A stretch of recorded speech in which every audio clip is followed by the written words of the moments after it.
direct your attention to pitcher's mound, where the president of Pasco-Hernando State College, Dr. Jesse Peisers, will throw out our first pitch.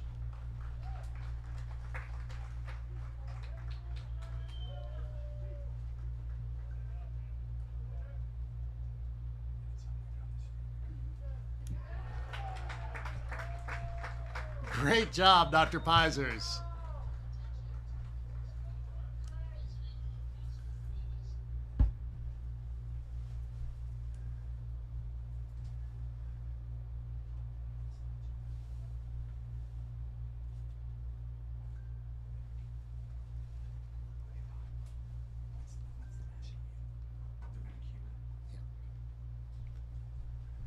I want to welcome everyone to Bobcat Baseball. This is Bob Bade, and tonight we bring to you the Pasco-Hernando State College Bobcats versus the St. Pete College Trojans. Should be a great night for baseball.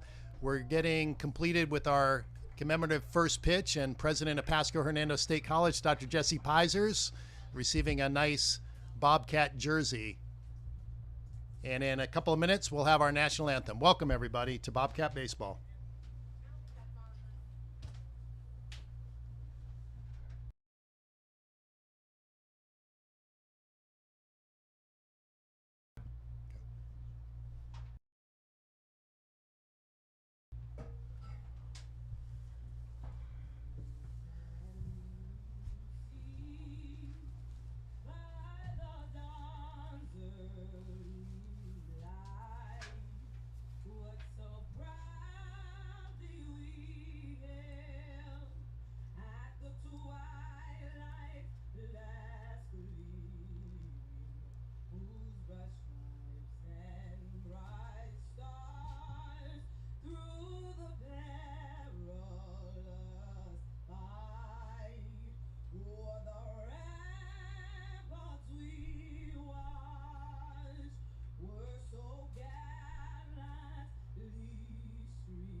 Just getting ready to start here at Withlacoochee River Electric Co-op Park, home of the Bobcats, where tonight Pasco-Hernando State College comes in at 3-4. They have won their most previous game. Their home record is 2-1 versus St. Pete College. They're 3-3 on the season, and they have lost their last three, so they're looking to rebound tonight against the Bobcats. This is the second season for head coach Oscar Espada.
Welcome to Bobcat Baseball, everyone. Just underway here. As pitcher for the Bobcats, Michael Savarese for the first pitch for tonight's ball game. Actually, first pitch was a strike from our president, Dr. Jesse Peisers. Welcome to the booth, Dr. Peisers. Come on in. Yeah, good to be here. Probably broke 40 or 50 miles an hour on that pitch.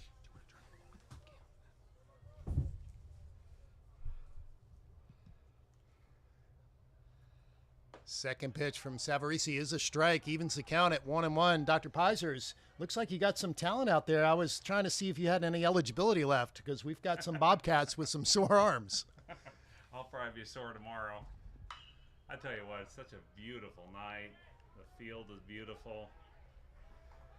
It's just great to be here at my first game. That's a ground out for the first out of the inning. Yeah, Dr. Peisers, I really think we have a magical field here with the Lacoochee River Electric Co-op Park. They graciously funded our lights. You can see it's well lit at night, and just the backdrop of the tree line and just the whole setting for our field is really nice. Yeah, it is. It is something. The first time I came on campus and drove around and saw it, I saw a high-quality field. And you need that to have a competitive program. So I'm delighted to be at my first game. That ball is flied into right where Aiden Korn will settle in underneath it. And that'll be the second out of the inning. 2 outs here, 2 up, 2 down for the St. Pete College Trojans. And Bobcats will look to get the third out here. Dr. Peisers, tell us little bit about yourself. You look like you're definitely an athlete. I know you played tennis. I'm trying to get you to play pickleball. Yeah, I don't know. I think about that pickleball. I played a little tennis. I like jogging and running, but I love baseball. Didn't really play too much, but my son played, and played all the way through from when he was little through high school, and so I spent a lot of time at ballparks, and just throwing the ball around there reminded me the last time I threw a ball around with him a few years ago. So it's baseball has a special place in my heart for sure. But yeah, athletics anymore for me. Maybe jogging here or there is about it. But that's a good pitch there to go 2-1 on the count now. Well, we're going to have to get you out here and play some pickleball and some other things, Dr. Peisers. We love athletics here at Pasco-Hernando State College. Athletics are important. You know, it's important to building community. It's important to school spirit. Just bring some excitement to the campus in a way that really nothing else can. So I've always placed a high priority on athletics wherever I've been, and we've got support from generous donors like with Lacoochee Electric Co-op and others, and that makes all the difference, because if you don't, you got to have the community buy-in, and we obviously have that here. Yeah, we do. We have a great program here led by head coach Lyndon Coleman, and our baseball players. All of our athletes do really well in the classroom. They're active in the community with service, and I think that really helps, Dr. Peisers. Obviously, they've had a lot of success on the field, going to the World Series and being third in the nation a few years back, but you know, without the other aspects of the program, doing well in the classroom, doing well in the community, that certainly gets you a lot of support. Yeah, absolutely. It's a student athlete, student in the classroom, an athlete on the field. That ball is lined into left, and it's put away. So 3 up, 3 down for St. Petersburg College. That'll do it for them in the top half of the first. Bobcats coming up to hit here in the bottom of the first inning. That's a pretty good start.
All right, fans, welcome back with the Bobcats coming up to hit here in the bottom of the first. Just underway here. St. Pete went down 1-2-3. And leading off for the Bobcats will be Dylan Gillespie. He's hitting .385 on the year. He does have 2 home runs and 4 RBIs. Something you should know about the Bobcats. Right now they lead the nation in home runs. I know it's early in the season, but they are a home run hitting ball club. On the mound for St. Petersburg is Braden Cochran, the pitcher, number 5. First pitch. Ball skied into right, and that'll be the first out of the inning. So 1 out here in the bottom half of the first. We're here with the president of Pasco-Hernando State College, Dr. Jesse Peisers. Dr. Peisers, you may have some fans watching from back in Texas, I hear? We may. Well, it could be farther away than that, Dr. Bade. I shared the link with my parents up in Wisconsin. So, Mom and Dad, if you're there, welcome to Bobcat Baseball. And I got a brother and his family out in the Portland, Oregon area, so we may have fans from several time zones. And got my brother in Arizona, Isaac, my sister Rachel in Wisconsin, my brother Aaron also in Wisconsin. So yeah, we've got some family tuning in. They wanted to see that first pitch, but I think they got better pitches here to watch. I don't know about that. You threw a strike. And that'll even the count 1-1 now. This is Jake Altrui for the Bobcats. He comes in hitting .261. He's got a couple home runs and 6 RBIs. Dr. Peisers, you've got talent on the mound and in the broadcast booth. Have you been in the booth before? You seem like a natural. Well, yeah, I've been around broadcast a few times. I think I've done quite a bit of work in marketing and that kind of. Wow, we almost had a ball in the booth here. I went right over the booth. You didn't even flinch. I did. That's because it was coming toward you. Expect you to protect me. Just wanted to see how you'd handle that. Well, I didn't quite have the reflexes. I was ducking toward you. 1-2 the count here to D. Altrui.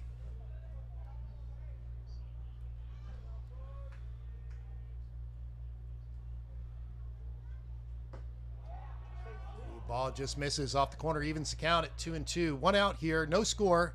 St. Petersburg College versus the Bobcats here at Withlacoochee River Electric Co-op Park.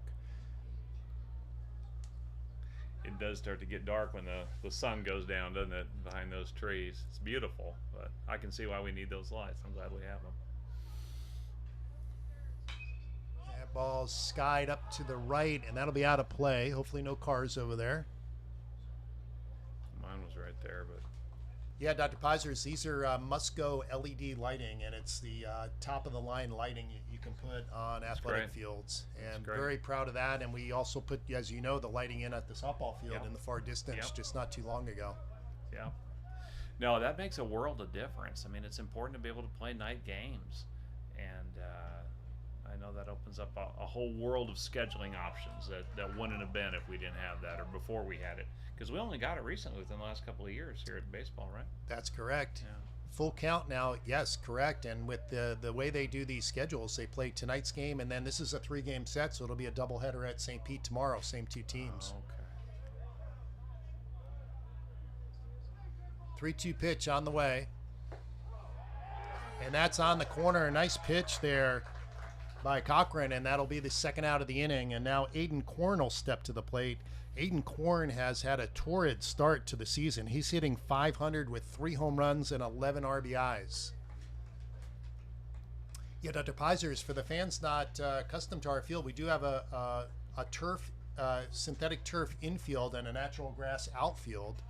The field dimensions are pretty standard except in right field. Right field is a little bit of a short porch because that's where the home team Bobcats have their bullpen. Okay. That's an off-speed pitch for a strike. Good pitch there. Well, it's no small matter to maintain a good field, and we've clearly done that here, and that means a lot. That's not cheap and it's not easy, but kudos to the staff who've kept it up so well through the years. 0-1 pitch here coming to Aiden Korn.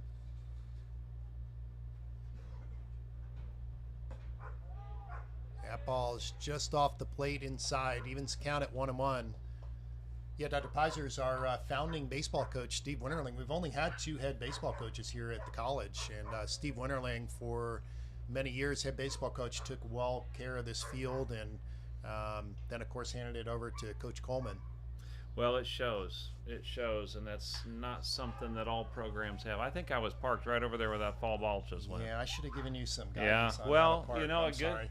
a good ding on my car. That'll be part of my welcome to Bobcat baseball, right? There's a reason why I drive a 2004 Tundra, Dr. Visors.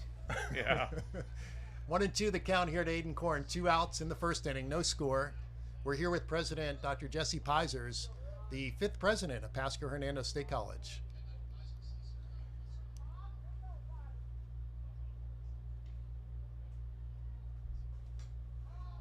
Good eye by Aiden Korn. You know, one thing, Dr. Pizer, is when you see a good hitter, they always have a good eye. They don't swing at bad pitches. Yeah. That's important. That's why we need lights on the field, right? The good lighting helps. Got to be able to see those pitches. Want to give a shout out too to James and Tyler. Boy, these guys do an awesome job, Dr. Pisers, on all of our AV needs. They do. Really help make a broadcast like tonight possible. Thanks, Tyler. Thanks, James. Oh boy, Aiden Korn pulls that one. It's up high, and that is deep, and it is gone. All right, go Bobcats. Saw my first home run. There we Pretty go. exciting. It's a Bobcat bomb here in the first. Aiden Korn with his 4th home run of the season. I mentioned his torrid start to the season, and it just continues tonight. He puts the Bobcats up 1-0 here in the first. 8 games, right? 4 home runs in 8 games. I think that's right. This is That's their 8th correct. game. Bobcats come in at 3-4. This is their 8th game. We're just getting started. Long season here, but hopefully Aiden Korn will keep that up. Bobcats do lead the nation right now in home runs. They lead in 2 categories, home runs and caught stealing, which is interesting. Oh, wow. So That's hit an home impressive runs, combination, but yeah. we're not picking the right moments maybe to steal bases. Yeah. Maybe we ought to lay off that just a little bit. Maybe we should just stick with the home runs. Stick with the home runs. Yeah, that'll. This is Luke Dickerson stepping in. Luke's had a good start to the season. He's hitting .400 with a home run and 5 RBIs. He's our cleanup hitter. 2 outs here in the first. 1-0 Bobcats.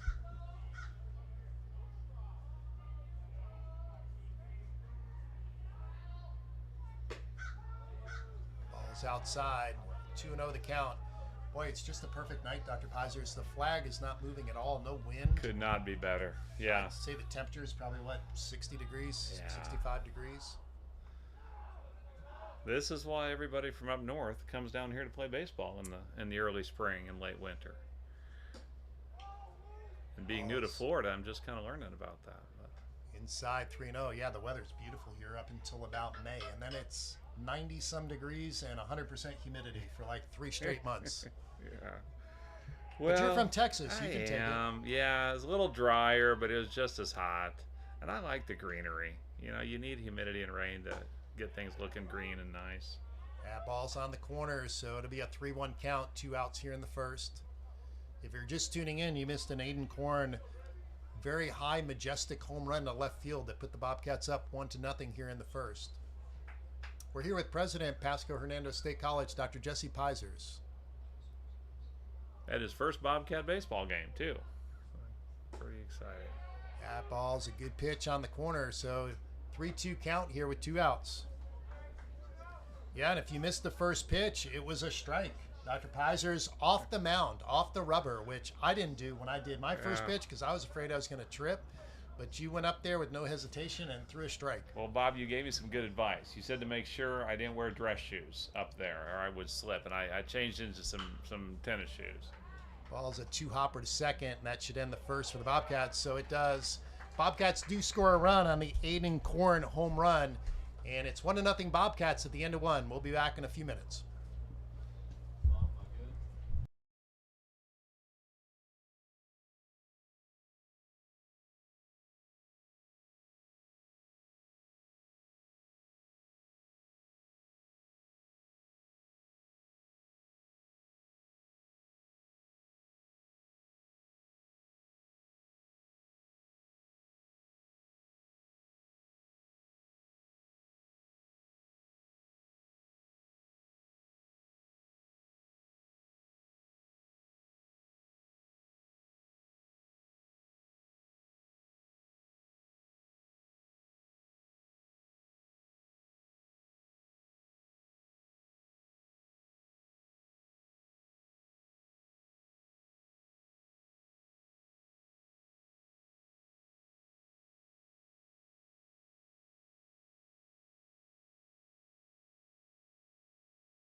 All right, welcome back. Second inning here. Bobcats up 1-0 over the St. Pete College Trojans.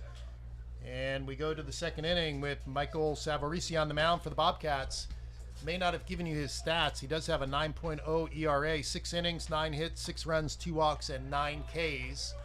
And his first pitch of the second inning is a strike, so a good start for him. Up for the St. Pete College is Brett Wagner. This is the cleanup hitter number 10. Brett playing third base tonight.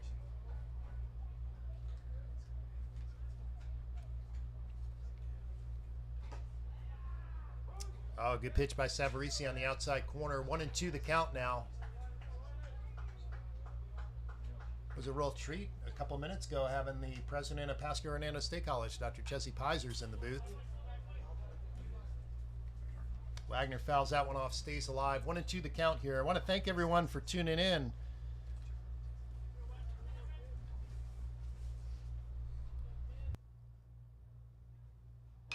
Oh, speed pitch rolled over to third, and that'll be a 5-3 put out.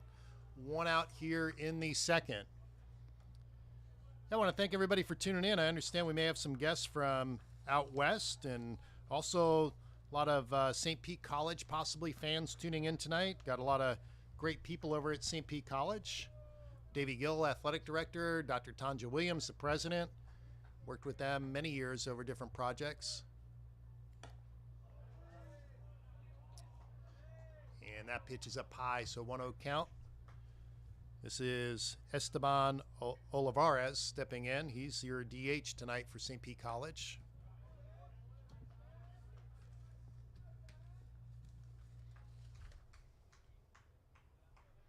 Esteban's coming in hitting .500 with a couple of RBIs. And that's a good pitch on the corner. 2-1 count, 1 out here in the second.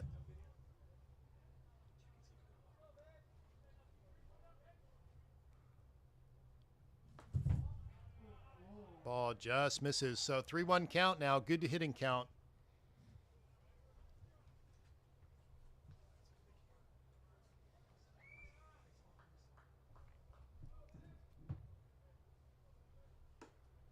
Ooh, Olivares, big cut on that, but he misses it. So 3-2 count. 1 out here in the second.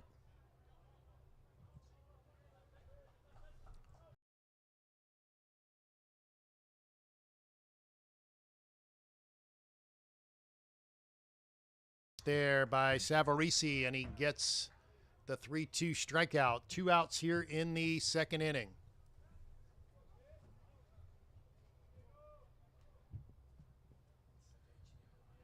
Apologize, you may not have a video feed right now, but we're working to get it back on. I just updated our scoreboard, so we've got a 1-0 Bobcat lead here in the second. There is 2 outs.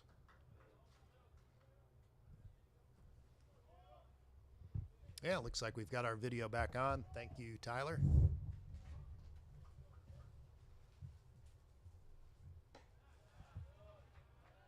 Savarese misses with that, falls behind 2-0. He's fallen behind the last couple hitters.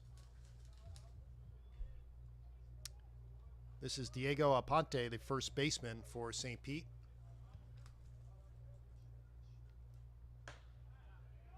And that ball is on the corner. 2-1 count now. Aponte coming in hitting .435. He has one of the 3 home runs for the Trojans, and he's got 8 RBIs. And nice piece of hitting there as he goes the other way. That'll be the first hit, first base runner for St. Pete. So they'll have a runner on with 2 outs, see if they can make something happen here in the top of the second. Carlos Sanchez, the catcher, will step in. Sanchez comes in hitting .188, still early on the season. He does have one of the other 3 home runs for the Trojans, and he's got 2 RBIs on the season. So Savarese going from the stretch now, first time, first base runner here. And a good pitch on the outside corner, looked like a slider. 0-1 count.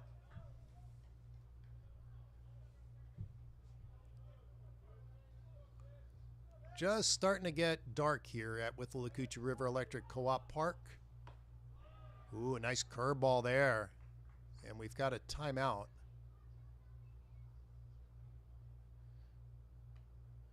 Home plate umpire called a timeout.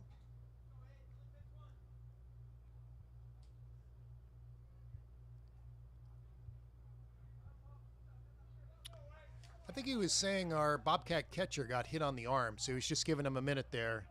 Maybe the swing by Sanchez came around and hit the catcher.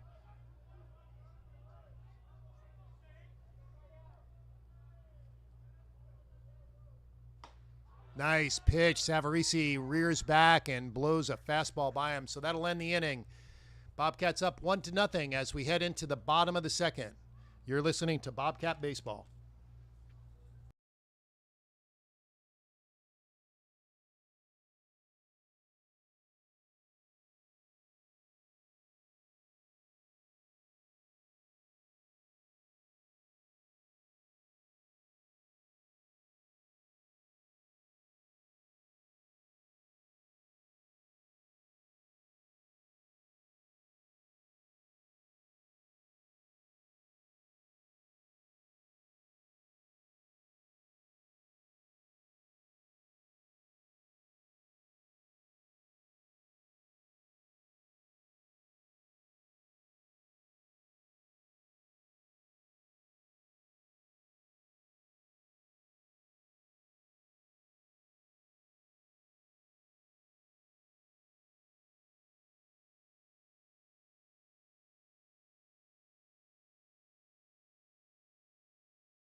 Eddie Tolentino, the catcher for the Bobcats, he'll lead off the bottom of the second here. Bobcats up 1-0 on St. Petersburg College. Tolentino coming in hitting .286. He's got a couple of home runs and 6 RBIs early in the season here for the Bobcats.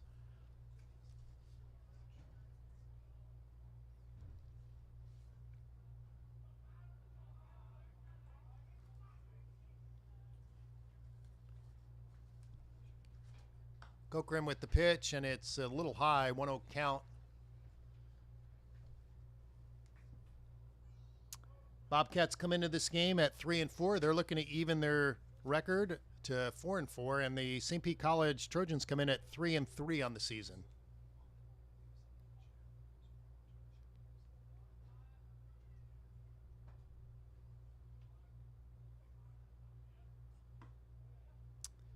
Ball's inside, so Tolentino's got a good hitter's count here, 2-0. Tolentino will be followed by Daniel Busat, the DH, on deck.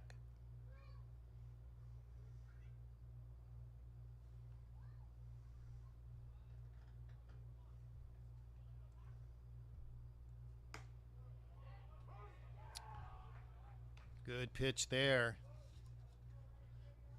Cochran with the strike, so it's a 2-1 count.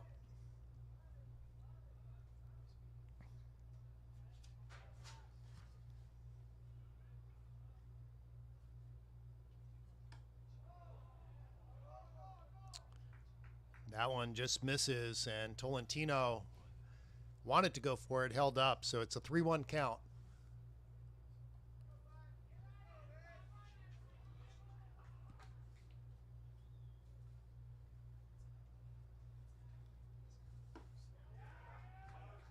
And Cochran gets the inside corner, 3-2.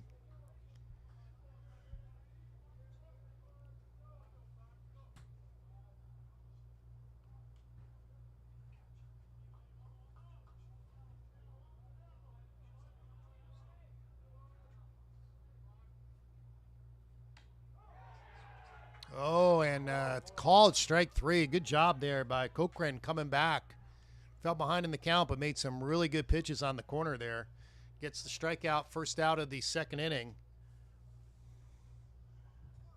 So Busat steps in now. He's hitting .250 with a home run and 6 RBIs. Got a lot of Bobcats with home runs early in the season.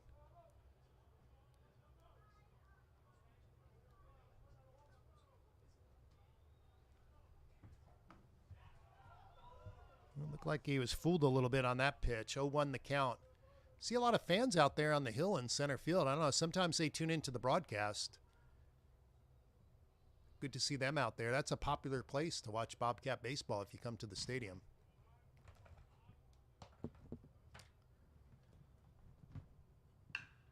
That ball is hit. Nice piece of hitting into right center. That'll be a base hit. Good job by Busat. So he's on with 1 out.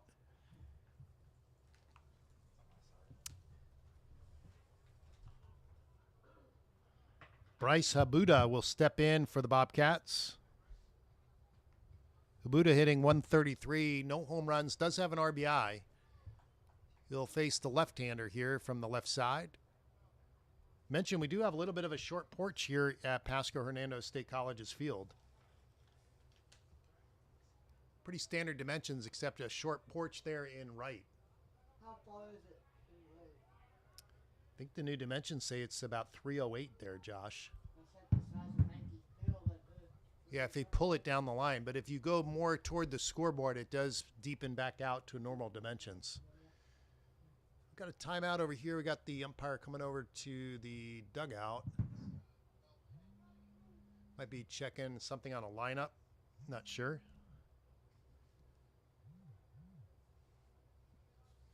He's way deep in that dugout. What is he doing? I didn't even know they could enter the dugout like that. So the dimensions, Josh, you were asking. Left field line is 330. Left center field is 365. Those are pretty standard. So is center field at 400. Right center field is 350.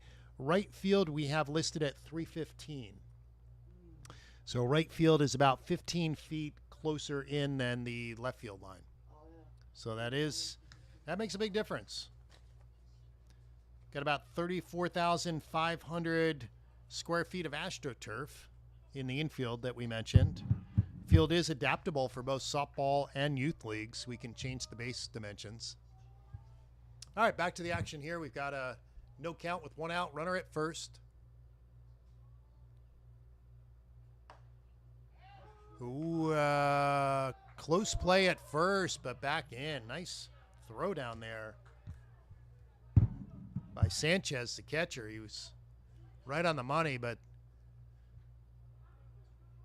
Kabuto was able to get back in to first base. Mentioned the Bobcats lead the nation right now in caught stealing. I know it's early in the season, but they are aggressive on the base pass. So St. Pete's going to make some throws and see if they can keep these Bobcats from being too aggressive.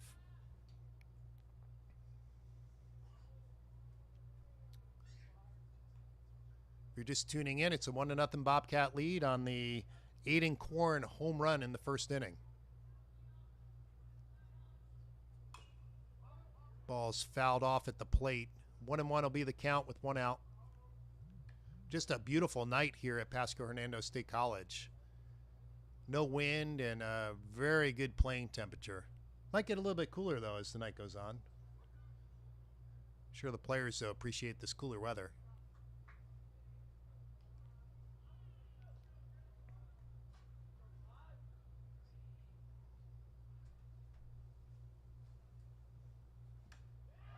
Off-speed pitch. Habuda swings through that, so it's 2 outs.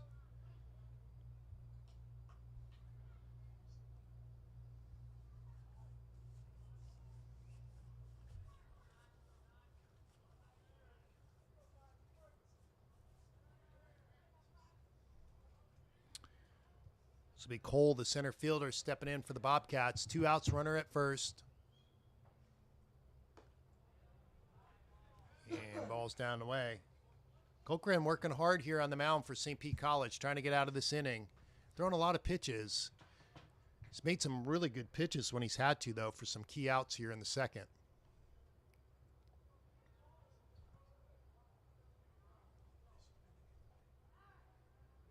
Throw to first. That was one of those throws just to remind him that he's aware of him over there. Seen Cochran with a little bit more aggressive throw to first earlier this inning.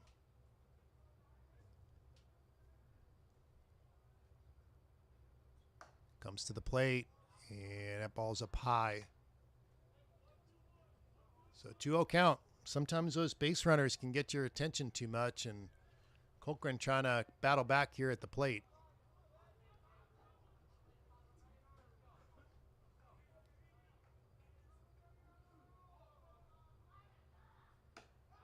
And another pitch up high, so 3-0 count here.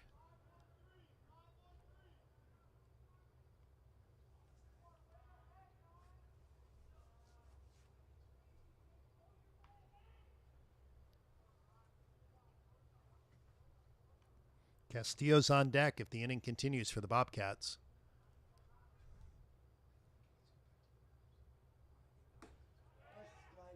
Good pitch there. 3-1 the count. Still a good hitter's count here. Got to think Cole maybe was taking on that all the way, but at 3-1, going to get the green light. Should get a good pitch to hit here.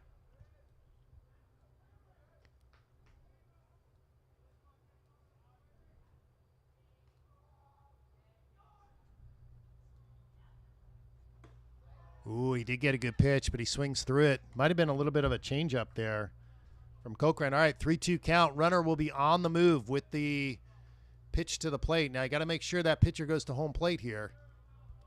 Those left-handers can be tricky. You might think they're going to home plate, and they might be thrown over to first.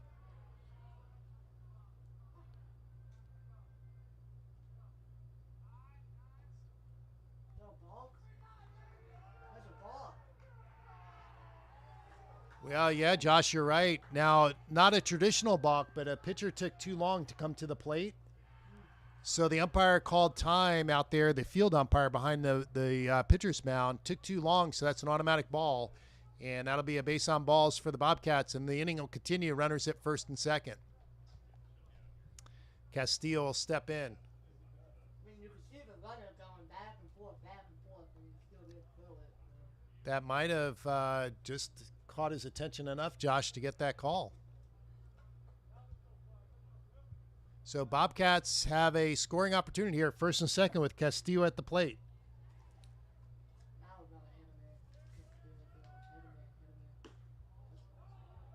Just misses off the outside corner. Dario Castillo coming in, hitting 188. Does have 4 RBIs. Good opportunity here if he can get a base hit to have his 5th RBI for the season.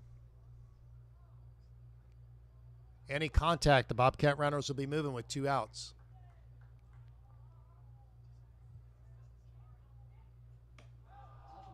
Ball's up high, so 2-0 count.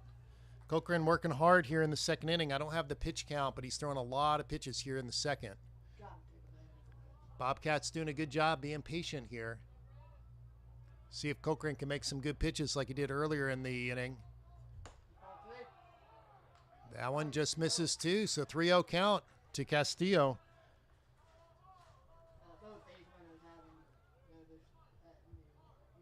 If the inning continues, it'll be DeGespie coming up, top of the order. Nope, that's a strike on the corner. That's Cochran's MO. He's fallen behind, but he's been able to make some good pitches here. 3-1 count, good pitch to hit for Castillo coming on the way. And Castillo takes that for 3-2. All right, big pitch coming up here. 3-2 count. Base runners will be moving. You'll see a lot of Bobcats running around on the pitch to the plate.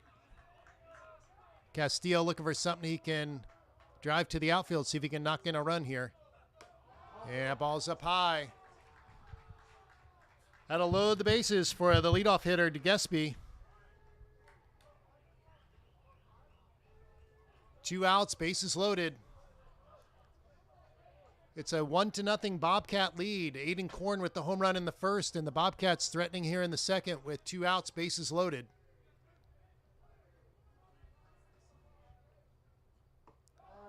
DeGespie takes inside. Ball gets away from the catcher. Not far enough for anybody to do anything.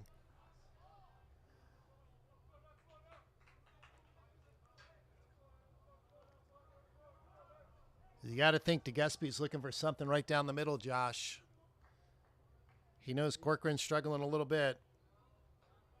He did throw an off-speed pitch there. He didn't give in on the first pitch. Let's see what's on the way here.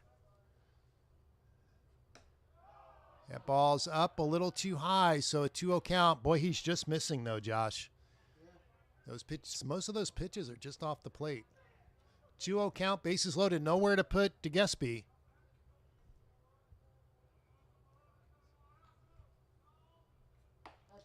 Ooh, that's a strike on the inside corner. Good pitch. 2-1 count.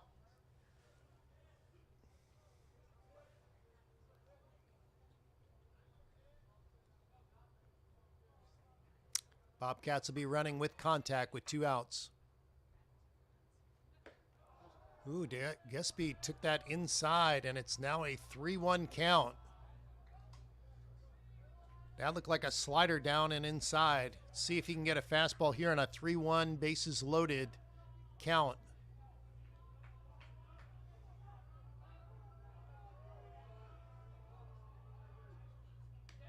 Ball's up high, and base runner's breaking to the plate, but that's a ball 4 anyway.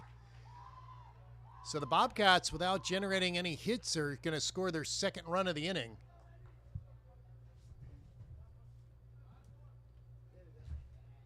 And it's 2-0 Bobcats. They'll still have the bases loaded, and it'll be Jake Altrui stepping in for the Bobcats.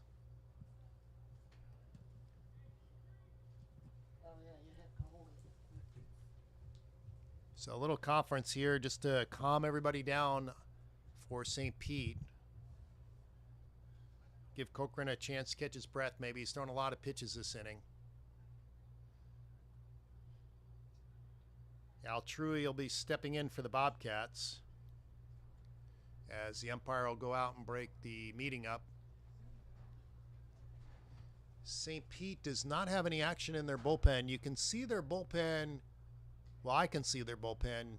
The viewers may not be able to see. It's down the left field line. It's not hidden like the Bobcats' home bullpen. Bobcats' home bullpen is past the right field fence. So we'll tell you if we see some action in the St. Pete College bullpen.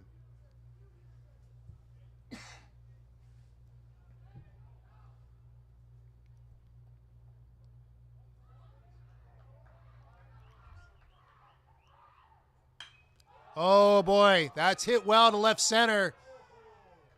And that ball's gone. That's going to be a grand slam for Jake Altrui. Wow, what a blast to left center. And that'll put the Bobcats up 6-0 in the bottom of the second.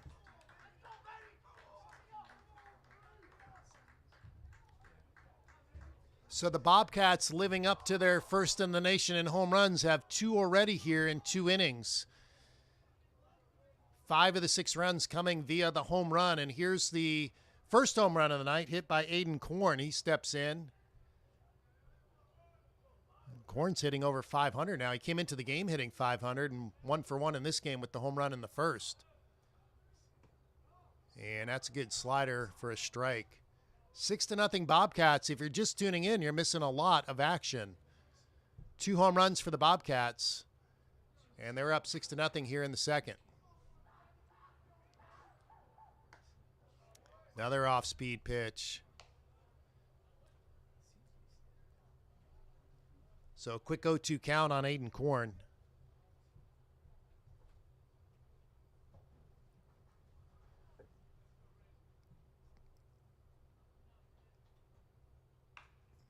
Off the end of the bat. Keeping the off-speed pitches here to Aiden Korn. That's 3 in a row.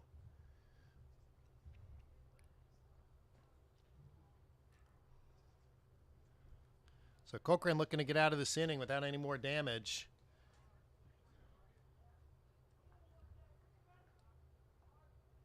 Going to sit up outside here. Ball's in the dirt. 1-2 count to Aiden Korn.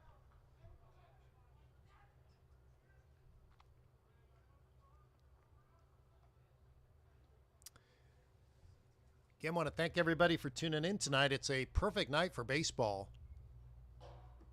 And Corn swings through that. Ball was in the dirt, so they'll need to make the put out at first, which they do.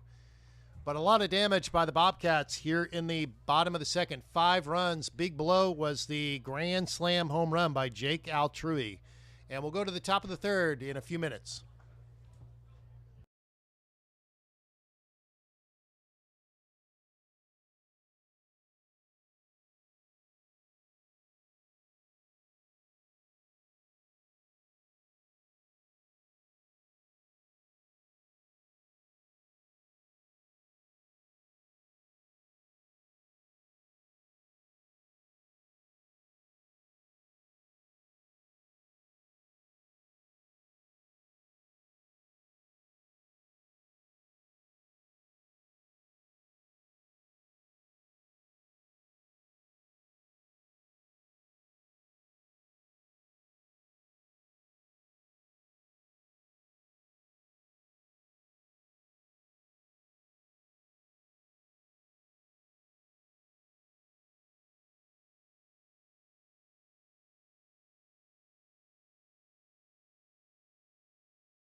All right, top of the third inning here for St. Pete College. They're looking to battle back, down 6-0 early here in the third inning.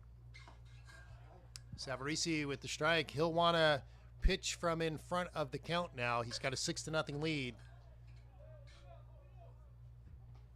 Should be throwing a lot of strikes here. And that's a second strike on the corner. For St. Pete, this is number 3, Dylan and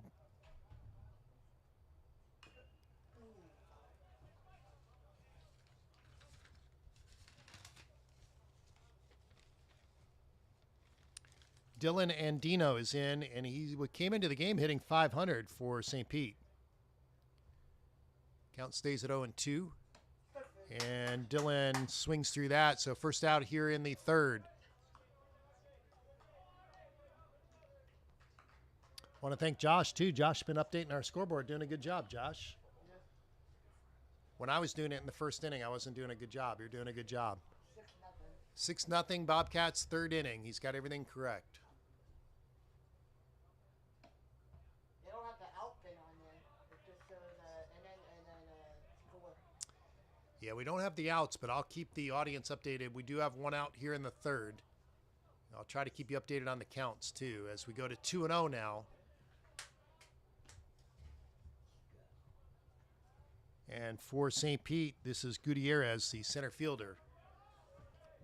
Gutierrez came in hitting 467. He's got the other third home run for St. Pete, and he's got 3 RBIs on the season. And that's going to be a base hit for him. So a good piece of hitting there by Gutierrez, and the St. Pete College has a base runner with 1 out here in the third.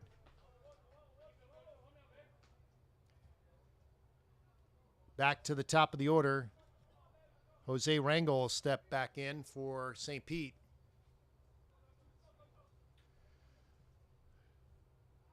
So 1 out here in the third, base runner on first.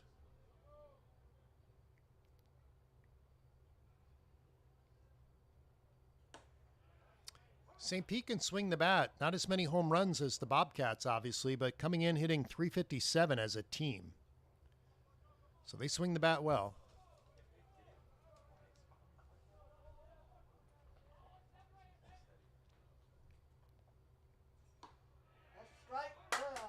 Good off-speed pitch there. We'll go to an 0-2 count now.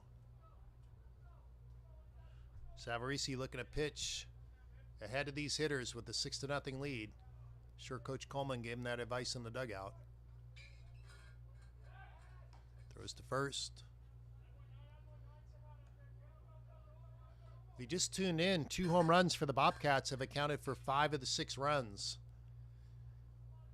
Got a big 5-run bottom of the second inning that just ended a minute ago.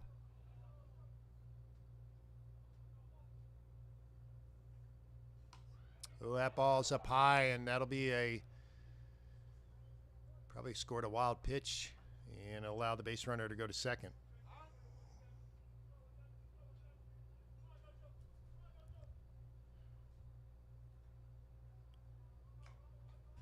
So Gutierrez in scoring position now at second.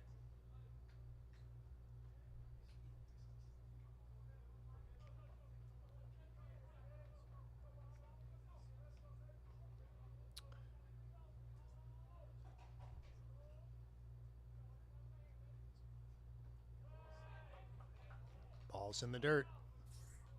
Can be a 2-2 count now.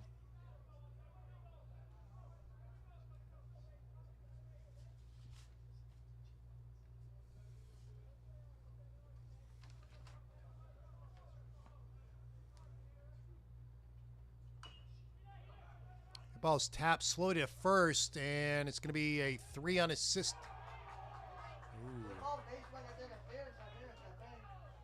No, I called him safe at first. Base runner beat the...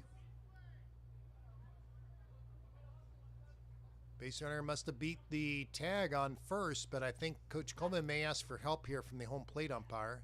I think it's an appearance on the... It's gotta be. Unless if he actually beat it. Is there a beat on that? So Coach Coleman talking to the umpire.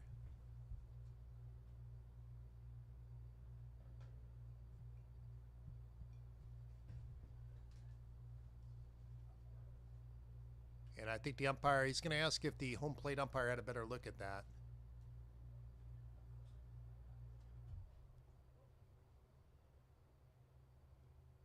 And we'll have to wait and see what they decide here.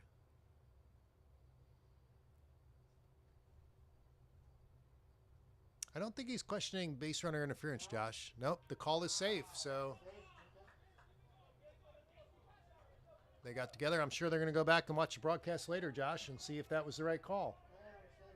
It was a close bang play over there. So the inning will continue with 1 out, and now runners at first and third. Good opportunity here for St. Pete College as they look to get on the scoreboard.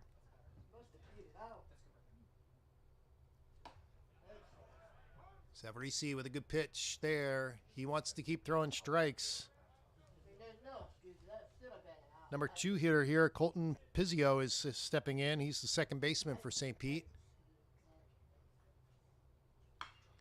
And that's a shot just foul. That would have been trouble if it was fair. So Colton Pizzio hitting .333 coming into the game. I mentioned these St. Pete College hitters can hit. They're hitting .357 as a team.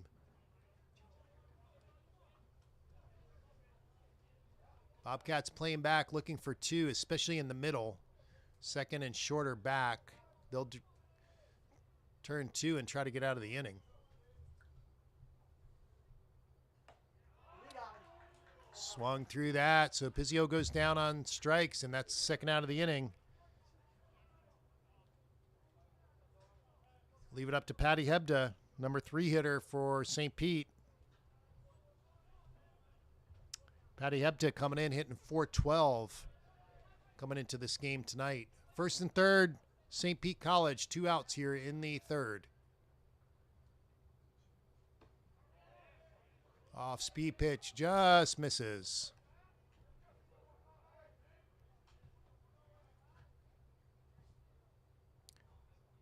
Savarese probably wants to stay away from Hebda. You don't want to throw an inside pitch to a left-handed good hitter here. And he stays outside with an off-speed pitch, evens count at 1-1. We mentioned the short porch here in right field for St. Pete College. Could be a good opportunity here in the third inning. Ooh, stays outside. Good job by Savarese.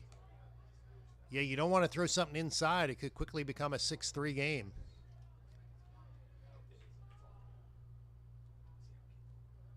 1-2 count, 2 outs. Base runner's going, and the Bobcats will throw through, and they do not get the tag out, and that'll allow the first run to score for St. Pete.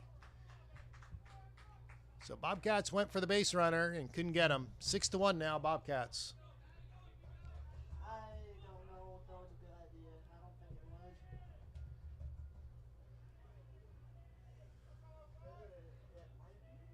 Don't know, a good throw might have had him there, Josh.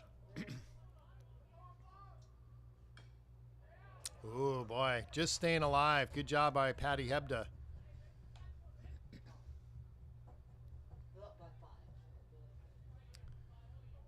St. Pete not done. They still have a runner in scoring position at second. Base hit here will make it a 6-2 game.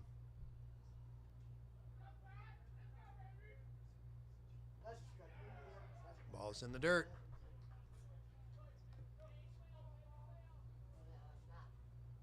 So Savarese trying to, probably his first real big pitch here so far in this game. 3-2 count, runner at second. Does have first base open.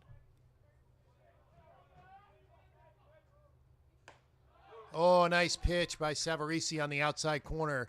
Good job by him to end the inning. St. Pete does score a run, though. It's 6-1 Bobcats. We'll be back with the Bobcats hitting in the bottom of the third.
All right, fans, welcome back to Bobcat Baseball, where the Bobcats take a 6-1 lead going into the bottom of the third.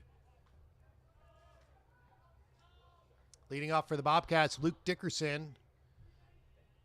Cleanup hitter for the Bobcats, starting the bottom of the third here, seeing if the Bobcats can get going again. They had a big second inning, 5 runs on the board. And he takes just outside. Cochran's been just missing on some of his pitches. Threw a lot of pitches in the second inning. Let's see if he can get a good third inning here. That's a good pitch right there in the corner. 1-1 the count.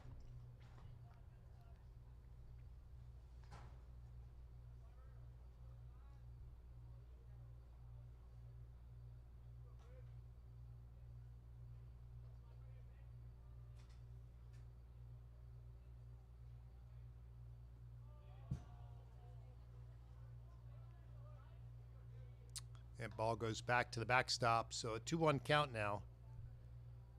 on Dickerson. It'll be Dickerson, Tolentino, and Busat. Those are your 3 Bobcat hitters scheduled for the bottom of the 3rd.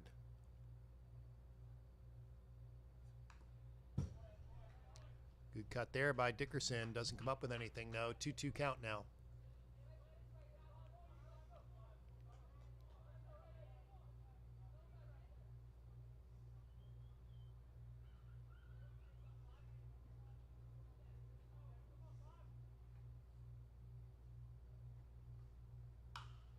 Oh boy, that's skied in a right. And it looks like it's going to hang up and be caught. It is. So a big league fly ball there for the first out of the 3rd inning. This will be the catcher for the Bobcats. Tolentino stepping in.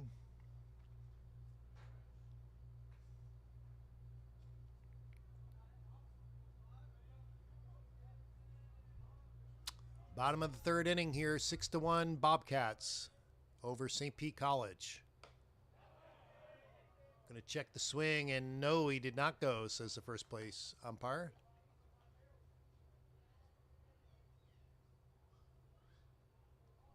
I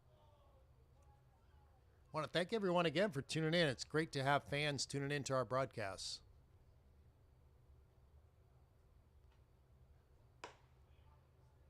Ball's up high.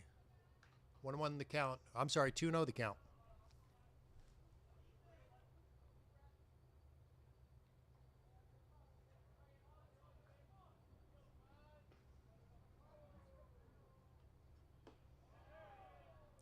Another check swing and another no swing call by the first base umpire. So a 3-0 count now. 3-0 count, but a couple of check swings. See if Tolentino has a green light here. Probably not. He does take, so that's a strike. 3-1 count now.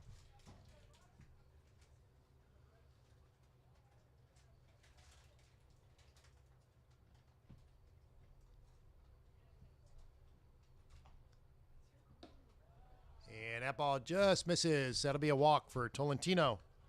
He'll go to first base. Daniel Busat steps in, the DH for the Bobcats.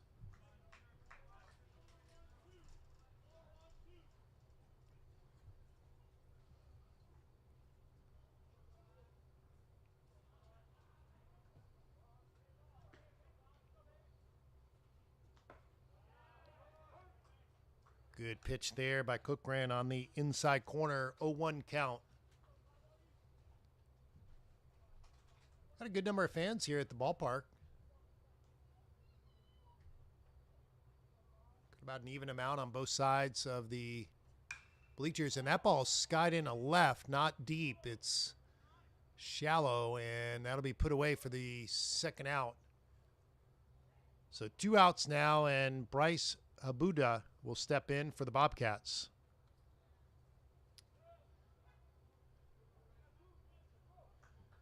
The temperature is dropping a little bit. I see some fans going back for some blankets and jackets. It was a very comfortable temperature at start of the game. Now it's cooling off a little bit. I want to thank Tristan, too. Tristan's been on our microphone and sound system with the music between innings. He's doing a good job over there.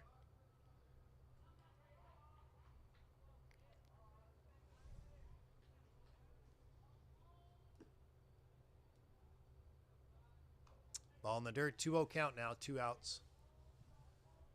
See if the Bobcats are going to be aggressive here with a 6-1 lead.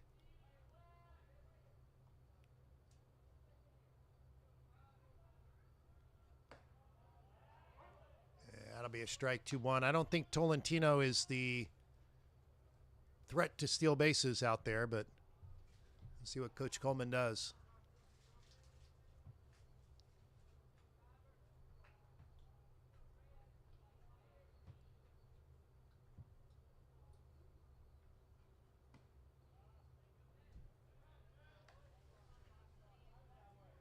Ball misses away, 3-1 count. 3-1 count, 2 outs here in the 3rd.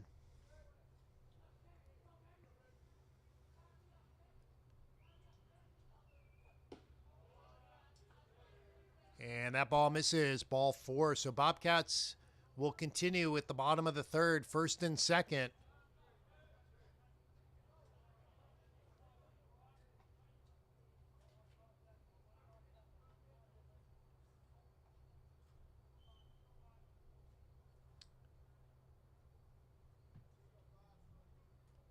Cole will be the hitter for the Bobcats center fielder.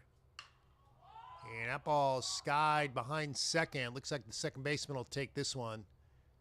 Loses it, and that ball's going to drop, and that's going to be trouble. Bobcats are going to score 2 runs. And I think we have an injury out there for St. Pete. Let's see if he's okay. I think that's the second baseman for St. Pete. That's Colin Pizzio. See if he can get up. He's up now, but trying to walk off. I think he might have twisted something when he was trying to go back and catch that ball. Let's see. They'll check on Colin out there at second base. He actually went into short right center to try to make that catch. And the Bobcats being aggressive with 2 outs. They were on the move and wound up scoring 2 runs there. I don't know if you score that a hit, Josh. Yeah, I believe so. If not, yeah. See if they score that a hit. If it's a hit, it's 2 RBIs for Cole. Maybe it'll be more of a blue double. Could be. He didn't drop it. He kind of lost track of it, I think, in the lights. And hopefully Colin's okay. It looks like he is. Fans will give him a round of applause. He'll stay out there. 8-1 lead now for the Bobcats. Still got a runner at second base in Cole. And with 2 outs, it'll be number 10, Castillo, stepping in.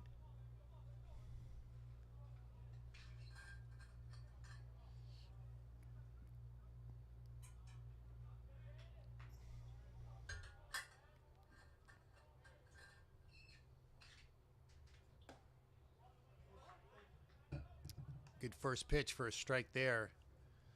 0-1 count to Castillo.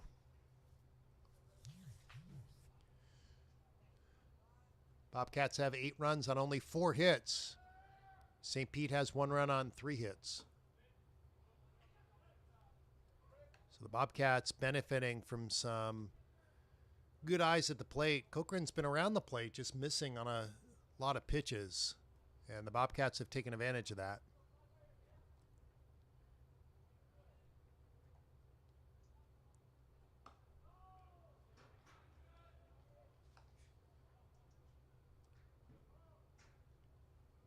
Fans starting to bundle up. The temperature's dropping a little bit.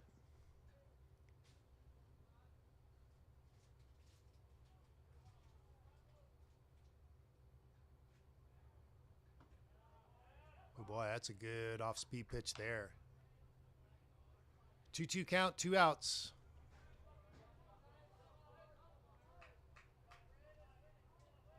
Again, these 2 teams will play a doubleheader tomorrow, so this is a 3-game series. Game tonight, 2 games tomorrow at St. Pete. Swung on and missed, so that'll end the inning as Castillo goes down on strikes. But the Bobcats score 2 more, and at the end of 3, it is now 8-1 Bobcats.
Top of the fourth here, 8-1 Bobcats. St. Pete looking to get back in it. Leading off with number 10, Brett Wagner, the cleanup hitter, third baseman. Savarese on the mound for the Bobcats. Done a good job tonight. Of course, he's pitching from ahead now with an 8-1 lead. Oh boy, that's in the parking lot area, Josh. Yep. Want to thank Josh, doing a great job on our scoreboard here, Josh. 0-2 count here in the fourth.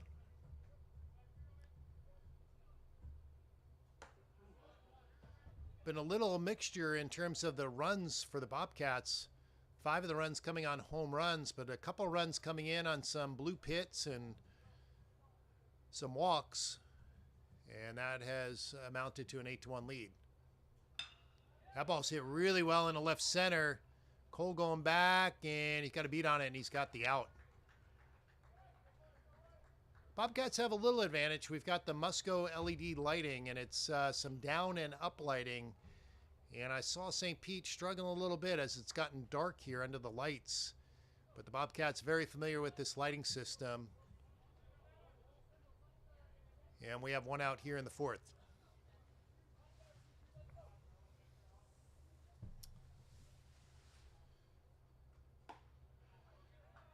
Savarese is rearing back and throwing. Doing a good job on the outside corner, 0-1 count.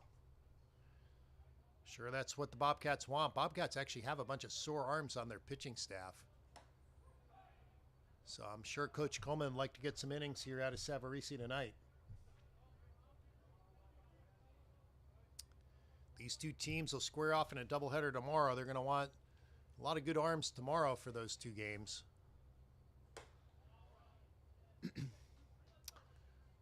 That's a good 0-2 pitch. You don't like to see 0-2 pitches right over the plate. See if you can get the hitter to chase something. 1-2 count now.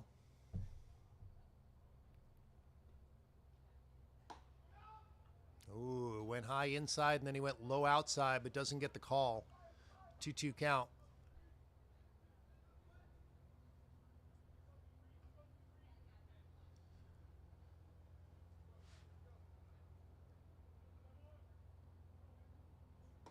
Oh, gets him with the off-speed pitch.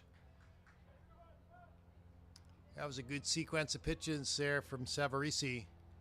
He seems to be settling in just nicely here in the fourth. So 2 outs in the fourth. So bring up number 11 for St. Pete, Diego Aponte, the first baseman. Might have mentioned this earlier, but Diego came in hitting .435, does have a home run and 8 RBIs.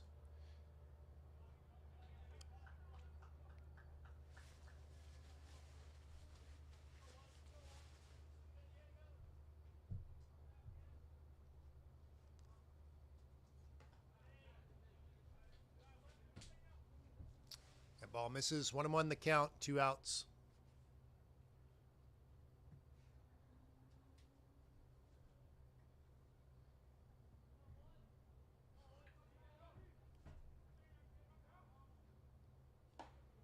Ooh, a big cut there. But Aponte can't come up with anything. It's a 1-2 count.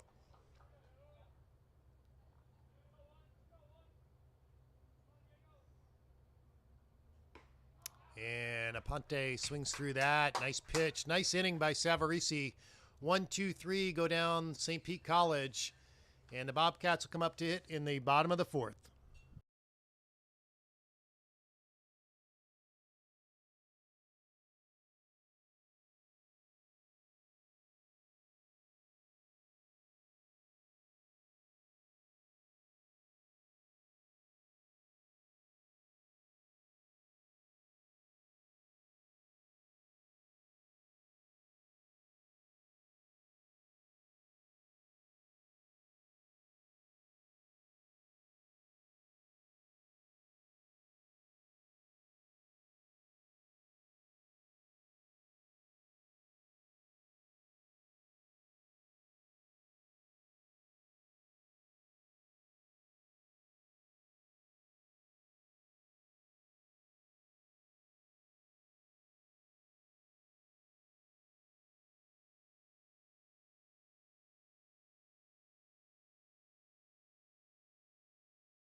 Top of the order for the Bobcats here in the bottom of the fourth inning. It'll be DeGespie, Altrui, and Aiden Korn.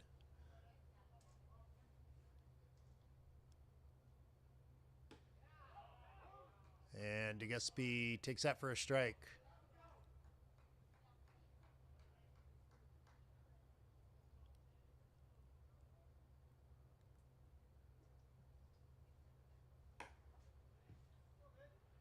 So who's pitching the ball?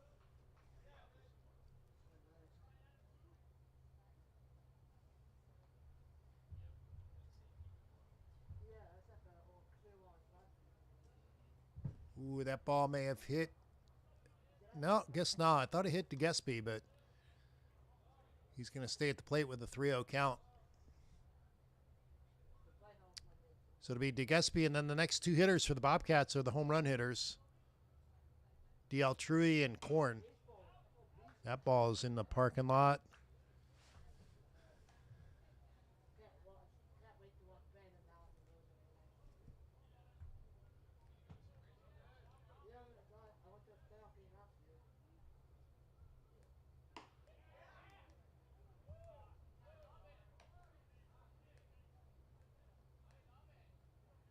Well, scoreboard had 3-1 count. Now it's 3-2. So 3-2 count here, 1 out. And that ball is down low. So DeGespie works the walk. And Altrui will step in, and he had the big blow, the grand slam back in the second inning.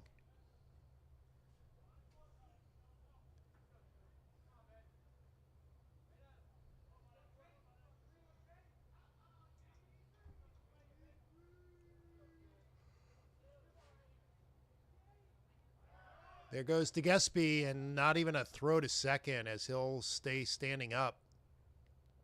So great jump by him to steal second. He's in scoring position. See if Altrui can move him over to third or knock him in himself. Second baseman's going to keep him close at second. So big hole there on the right side. Cochran comes inside. Good job by him. So that's a 1-1 count. Don't want to have that big hole over there on the right side and then throw a pitch outside where Altrui can just slap it through the right side. 1-1 count. Ooh, that ball is inside. A couple of close calls here in the fourth. 2-1 count.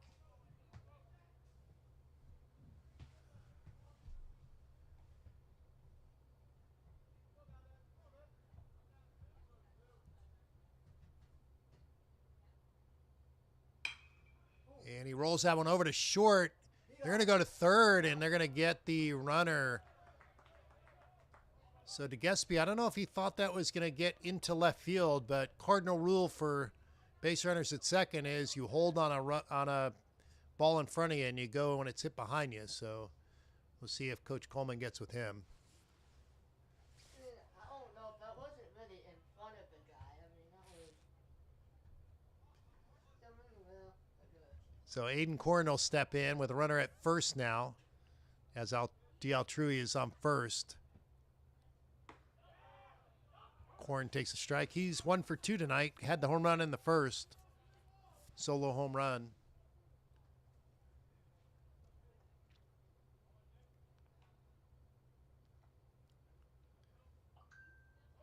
There he goes, and they got him. Oh, and now they don't have him. they don't have. What was that? So they had him, and then they did not have. I think he threw it to the wrong guy. Yeah, they threw it to short, Josh, but I think that throw should have gone to the second baseman. Now, a lot of times your first baseman will need to clear the base runner so that he doesn't hit the base runner running a second. I don't know if that played a factor, but a lot of times you'll hear inside or outside, and then the first baseman will line up with the infielder on the inside part of the bag or the outside part of the bag. So that'll be something, too, I'm sure the coaches will get with the players about. Oh, yeah, I see it. 1-1 the count now. Runner at second. Korn takes that up high. 2-1 count to him. So good opportunity here for Aiden Korn to try to drive a run in. He's got 12 RBIs now. He came into the game with 11, hit the solo home run. So he's got 12 RBIs here early in the season.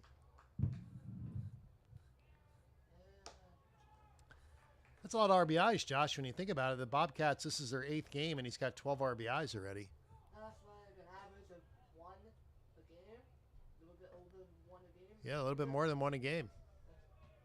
That's really good. Is that the guy that hit the grand slam earlier? Ooh, that ball just catches the corner. Looks like Aiden is going to take his time getting back in now with a 3-2 count.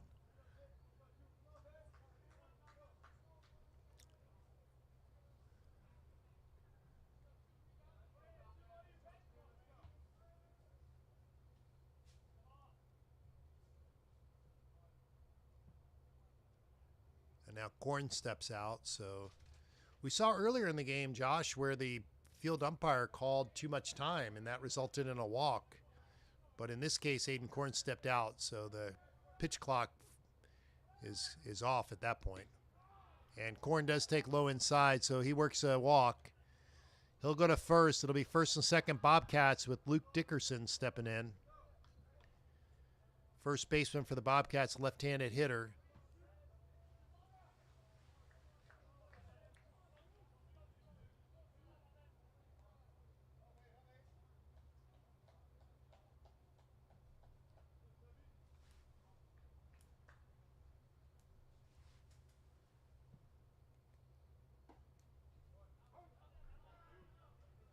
And Dickerson takes a strike, 0-1 count. Cochran looking to get a ground ball here. Turn 2 and get out of this inning.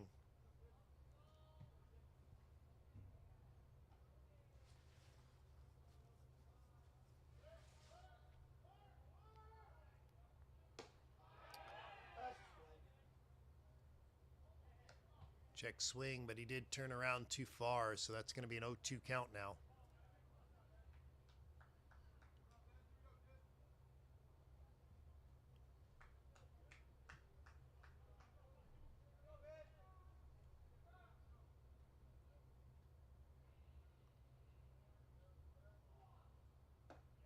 Oh, nice pitch there by Cochran. Gets the strikeout. 2 outs now for the Bobcats, first and second. This will be the catcher for the Bobcats, Eddie Tolentino, stepping in. So Tolentino looking for a 2-out hit here to drive in a run.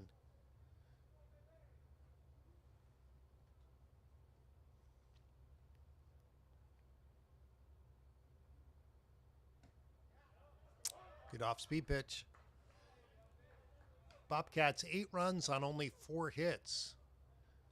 St. Pete with 1 run on 3 hits. So Bobcats have only out-hit the St. Pete College team by 1 hit tonight, but they've got 7 more runs on the board.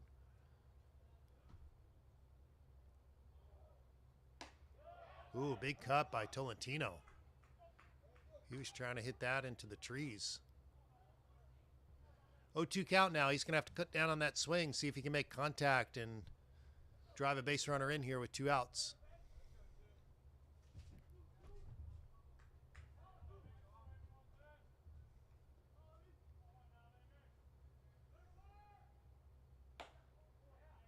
Just misses.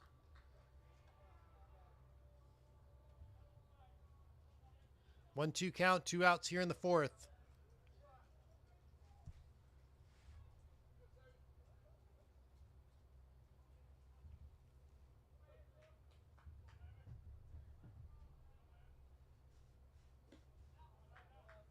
Ball's in the dirt. Good play there by the catcher, Carlos Sanchez, for St. Pete. Want to keep those runners right where they are. A lot of times those things don't show up in the box score, but those are big plays when you can keep base runners from advancing.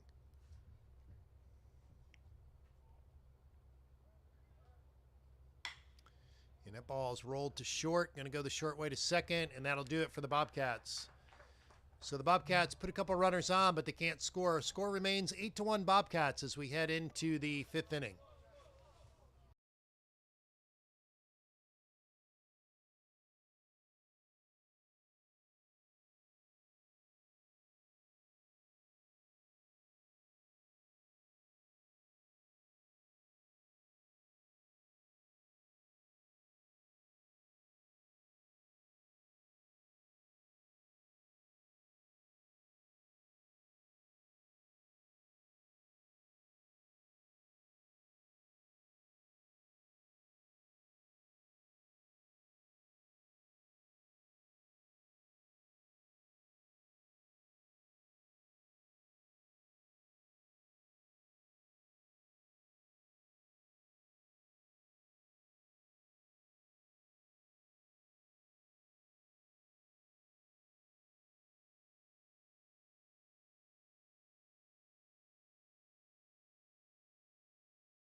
We head to the 5th inning with the Bobcats having an 8-1 lead over St. Pete College.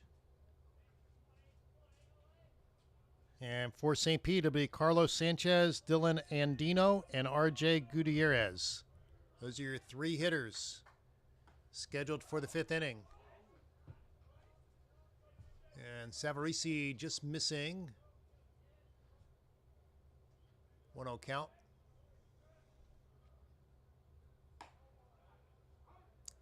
Good pitch there, 1-1. Savarese really settling in these last few innings, throwing some good quality pitches.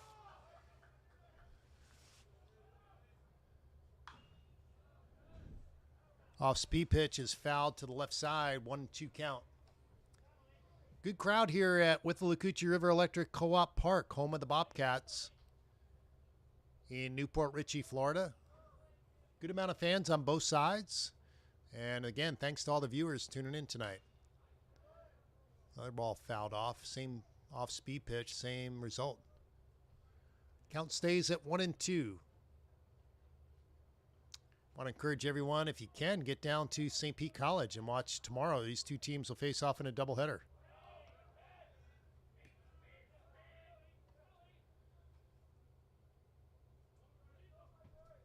So a 3-game series here between the Bobcats and St. Pete College.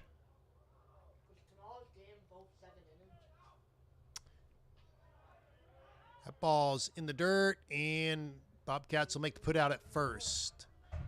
So 1 out here in the 5th inning.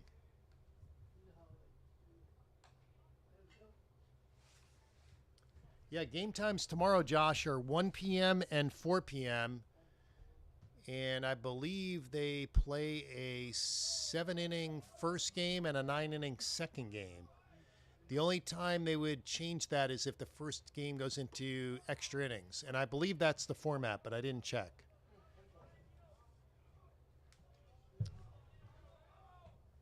So that first game, they keep some flexibility. If it goes 7, that's good. The second game will be 9. But if the first game goes into extra innings, then they can adjust the second game. 1-1 the count here, 1 out in the 5th.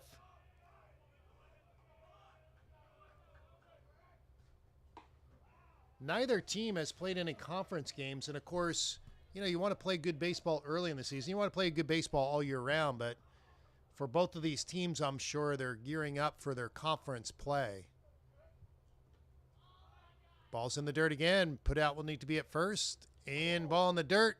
Good play by Dickerson over there.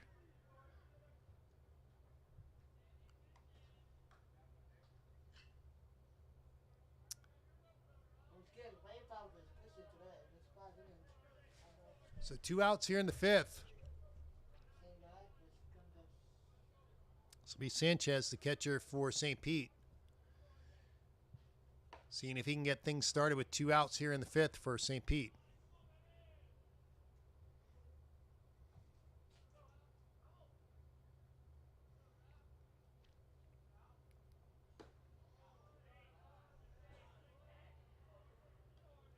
Ball, I guess, was a low, so it's a 1-1 count here with 2 outs.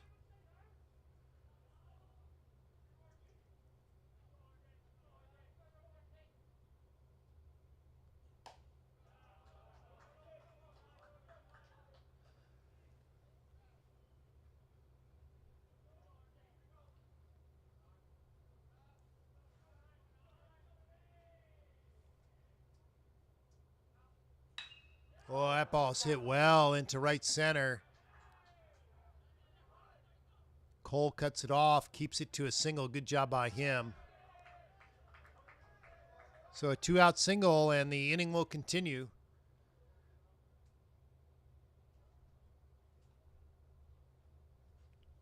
It'll be back to the top of the order for St. Pete. Jose Rangel will step in, shortstop.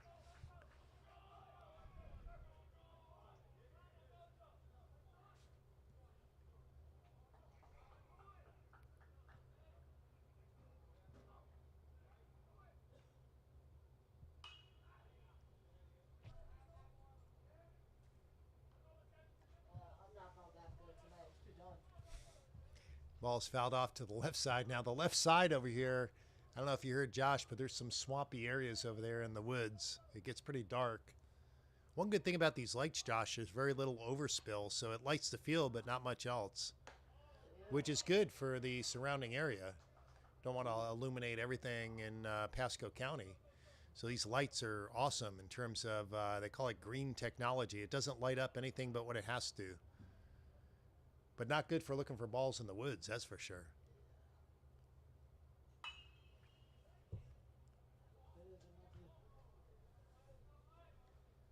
Ball's fouled off. They'll get that one. That one stayed in around the bullpen there down the left field line.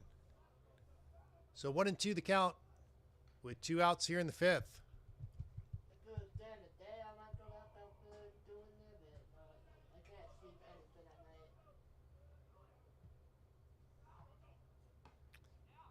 Off speed pitch, just misses off the outside part of the plate. 2-2 the count now.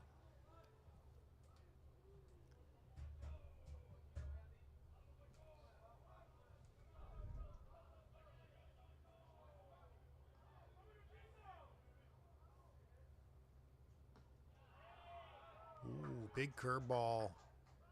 Just misses. Gonna have a full count now. Base runner will be on the move at first.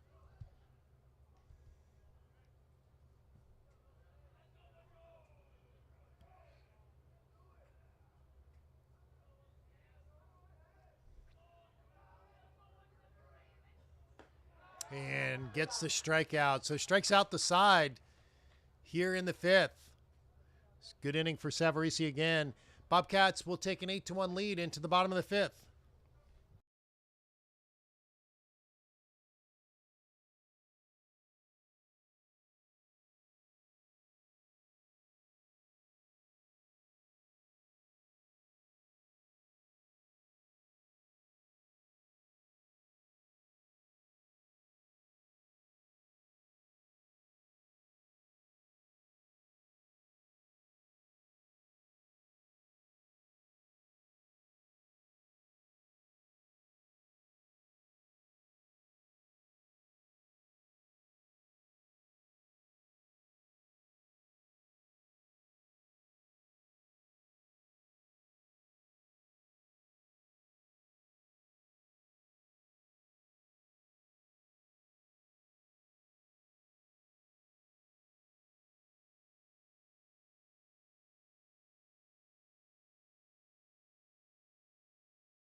Bobcats will send Busat, Habuda, and Cole up here in the bottom of the 5th. Do they even have a number 2 on their roster?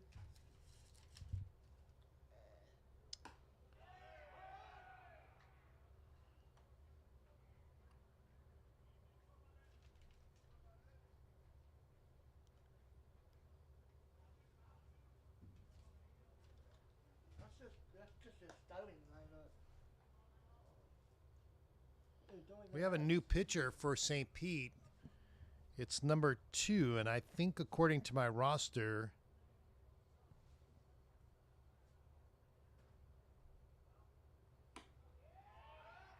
I'll try to get you the name and some stats here in a minute. I think it's Marcus Sanders. Yeah. That's who they have on their website. So Marcus Sanders, thanks Josh. Marcus Sanders in the pitch now for St. Pete here in the 5th. So he comes in for Cochran, who worked the first 4 innings. Another left-hander here for St. Pete.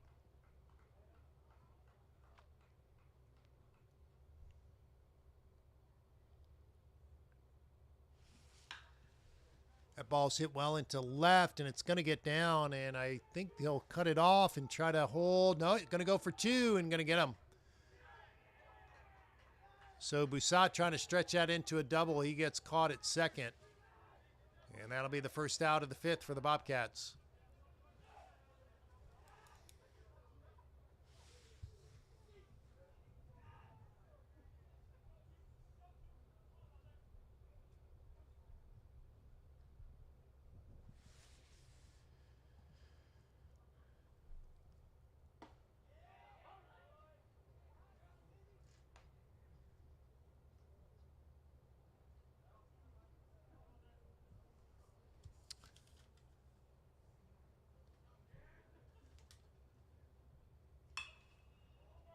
Buddha grounds out to second. That'll be a 4-3 put out. 2 quick outs here for the Bobcats.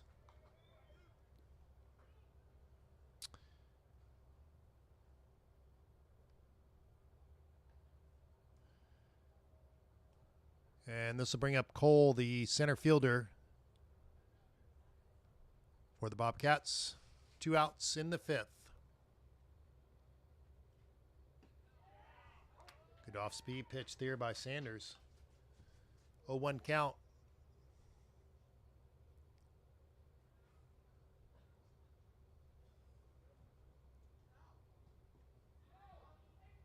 Ooh, that ball's going to hit Cole, so he's going to go to first base. He should be all right. That ball was an off-speed pitch, and it was down low. I think it might have got him on the foot or the calf. So Cole's up first with 2 outs, and Castillo's up for the Bobcats. Lefty on lefty here, bottom of the 5th.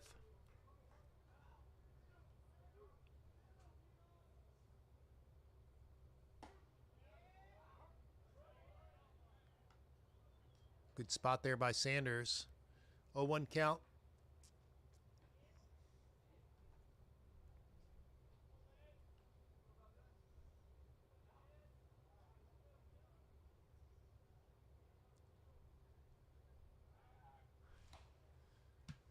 Throw to first, but Cole back easily.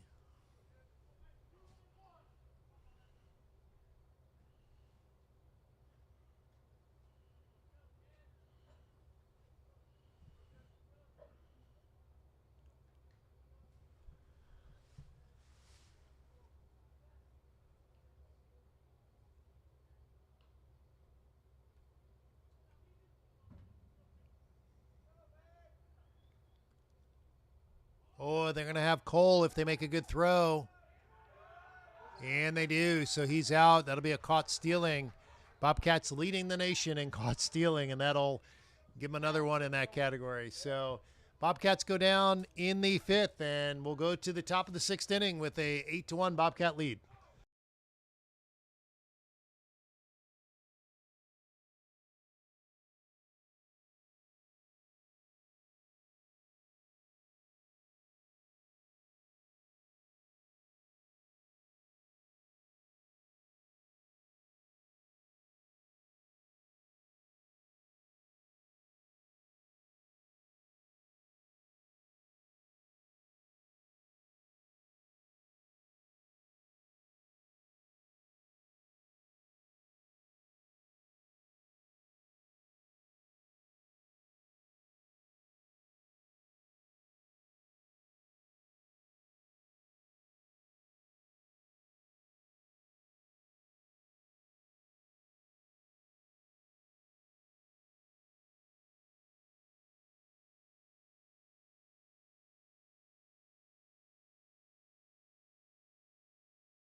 Flip those buttons if you guys have insert those. We're going into the top of the 6th inning here, and Bobcats have a new pitcher. Josh, see if you can get me a number on our Bobcat pitcher, and I'll call up some stats.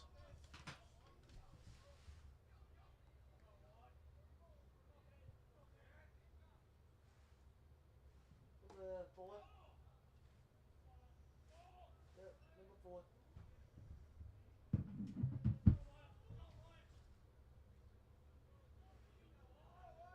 Sidearm pitcher. From like a slot angle. It's kind of sidearm, I guess. It's kind of like a weird slot that he's throwing it from. Say halfway down and then just releases.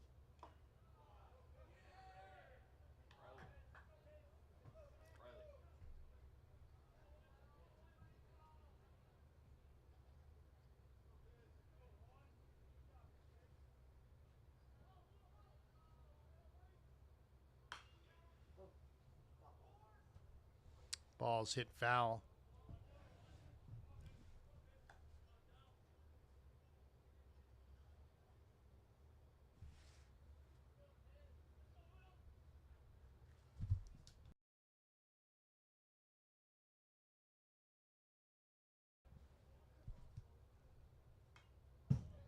New pitcher for the Bobcats is Nick Del Negro. He's a left-handed pitcher, sophomore for the Bobcats. First hitter he's facing, he's got a 1-2 count.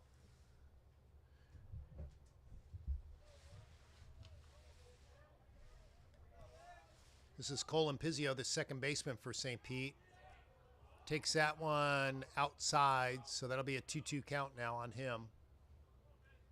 Good to see Colin okay. He had a stumble a few innings back, but he stayed in the game.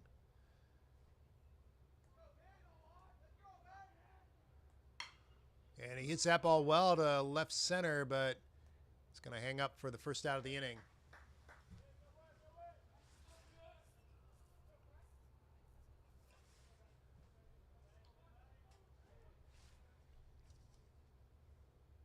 Patty Hebda now, the right fielder for the St. Pete College, stepping in. Outfielders shift a little bit to the right side.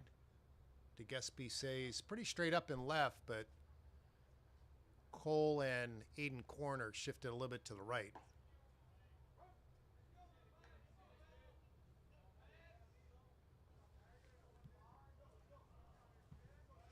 So good outing for Savarese. Gave the Bobcats 5 good innings. Kept the St. Pete College to 1 run.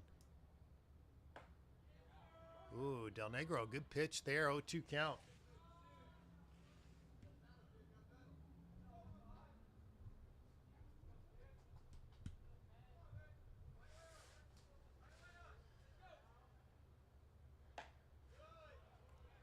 That's a good waste pitch on 0-2. See if you can get him to chase it. 1-2 count now.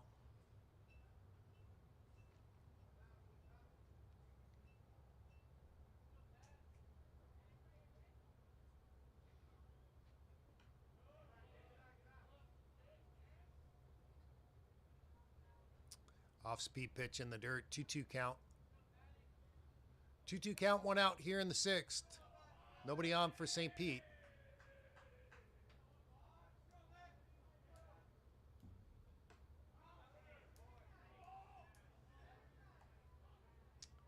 Patty Hebda doing a good job here at the plate. He works an 0-2 count to a full count here, 3-2 with 1 out.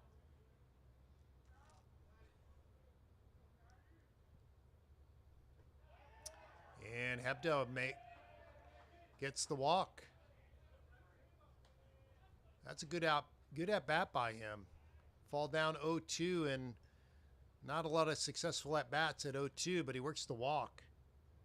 And he's got a given an opportunity to St. Pete College here to have something happen here in the 6th. It's another foul ball. It's going to hit the road over there.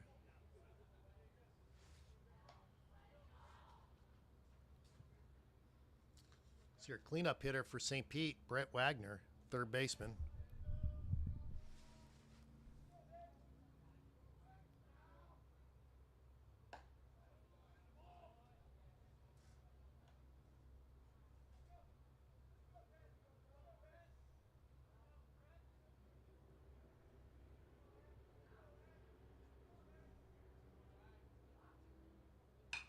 Boy, curveball hung up, but DeGespie is going to settle under it, so that'll be his second out. 2 putouts by DeGespie, 2 outs here in the 6th.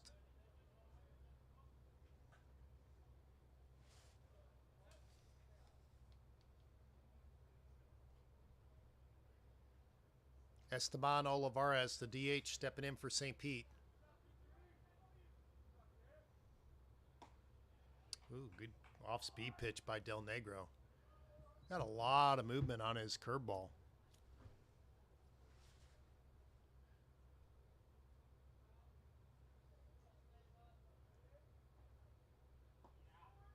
Another off-speed pitch, 0-2 count.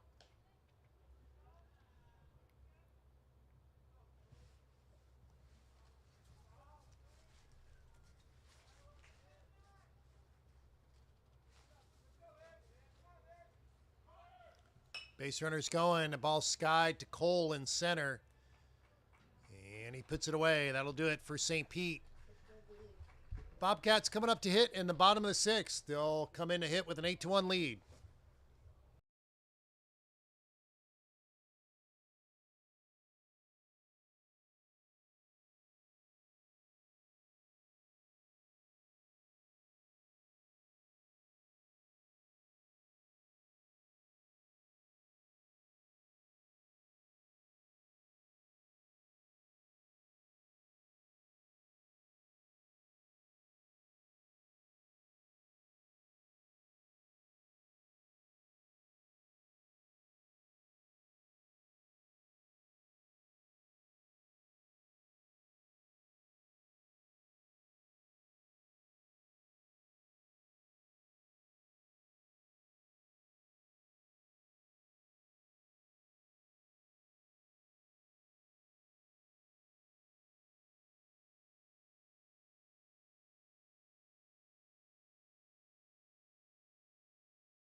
Bobcats will send Castillo, DeGespie, and D'Altrui up for the 6th inning. Marcus Sanders on the mound now for St. Pete, working his 2nd inning.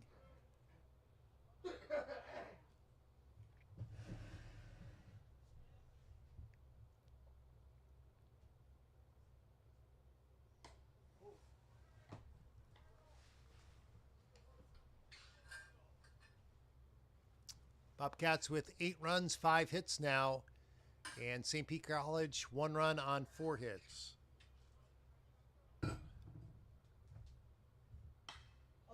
Castillo, see if that gets down. It will.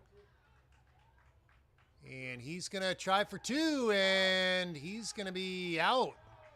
2nd inning in a row, the Bobcats have tried to stretch a single into a double with their leadoff hitter. And 2nd time in a row, St. Pete has made the putout at 2nd. So the Bobcats staying aggressive. Back to the top of the lineup. DeGespie up for the Bobcats. Another one in the parking lot. Haven't heard any cars get hit, though, Josh. No. And then, will we be able You can hear a car when it gets hit. Oh. It's not a pleasant sound. Oh boy. Yeah. So is it poker card on this type of deal? Quickly an 0-2 count now on DeGespie. Yeah, I guess. 6-3. Ooh. Yeah, ball misses. 1-2 count now. So has anyone got a windshield salvage from a baseball? Ooh boy. And that ball misses. 2-2 count.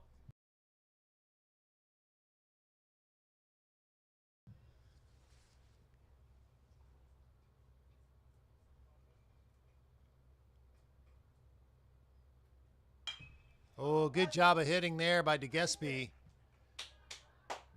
That off-speed pitch hung up a little bit, and DeGespie hit it on the barrel.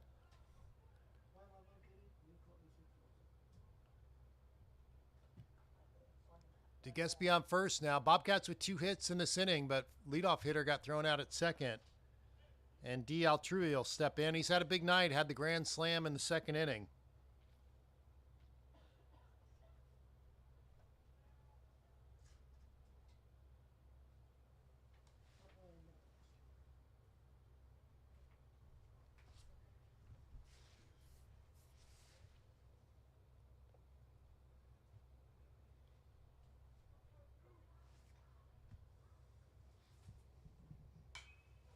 Oh boy. Another one in the parking lot.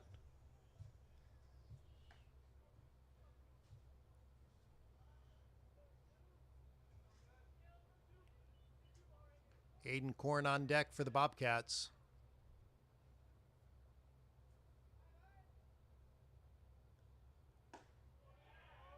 And a good pitch there by Marcus Sanders on the inside corner. 0-2 count on D. Altrui. Hit his third home run, a grand slam in the second. With those 4 RBIs, now has 10 on the year. Oh boy. Another ball in the parking lot.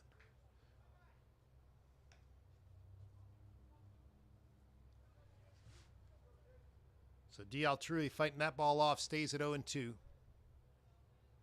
6th inning, 8-1 Bobcats. Base runner goes. And that ball's... I think that was a hit by pitch. So dead ball, and D. Altrui will go to first. Aiden Korn will have runners at first and second with 1 out here in the 6th. He is your Bobcat leader in RBIs, got 12 on the year. D. Altrui is right behind him with that grand slam. I mentioned he has 10.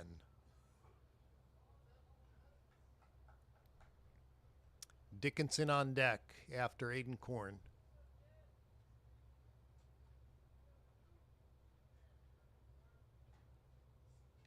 Oh, big cut there by Aiden Korn. Just missed it.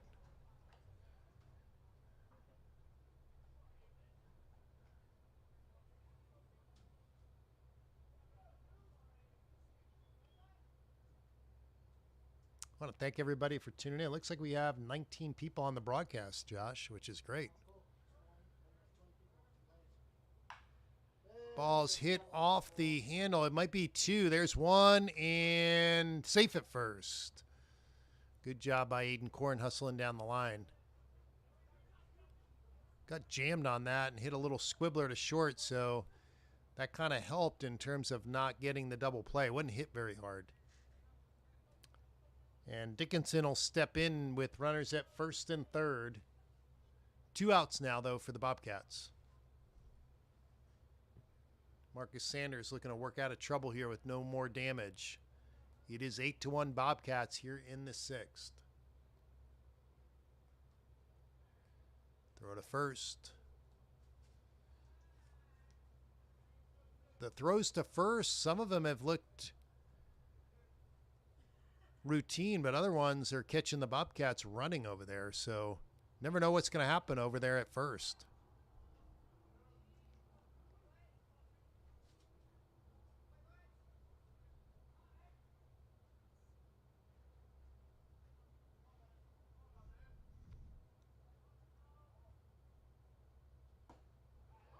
Dickinson takes that as a strike on the outside part of the plate. 0-1 to him. If the inning continues, Eddie Tolentino's on deck, the catcher for the Bobcats.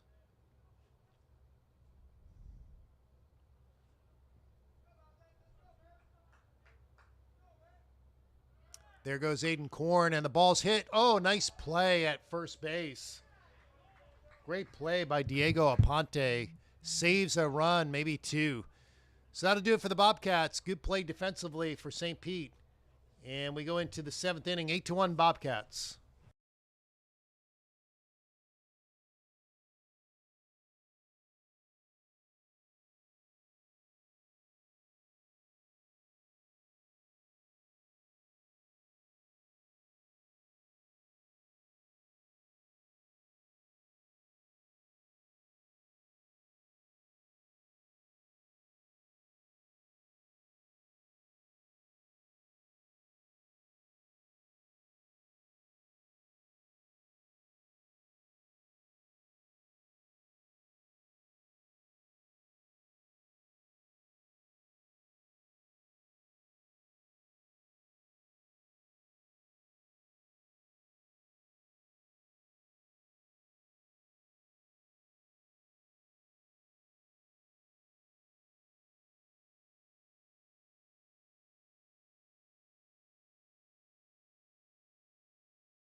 We go into the 7th inning, 8-1 Bobcats.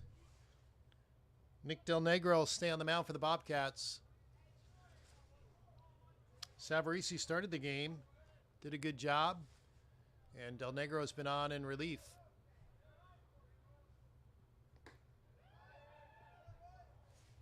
St. Pete will send up Brett Wagner right now as the leadoff. He'll be followed by Esteban Olivares and Diego Aponte. Aponte made a great play in that last inning.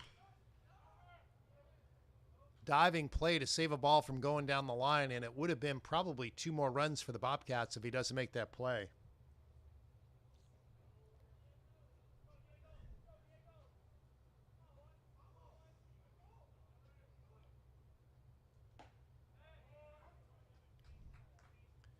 One-two count now, no outs.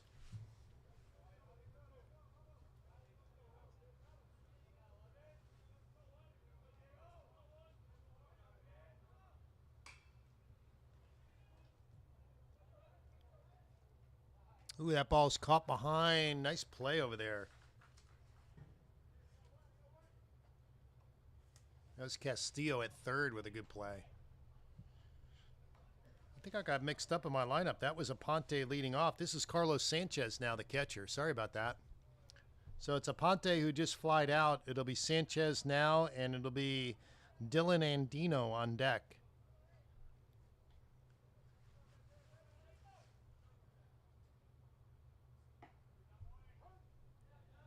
Del Negro doing a good job of throwing strikes with the 8-1 lead.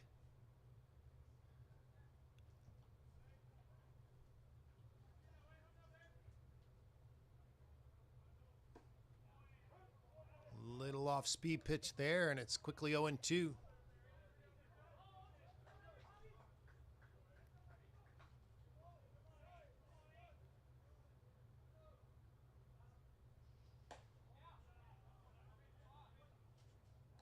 Just misses on the 0-2 pitch. 1-2 now, 1 out in the 7th.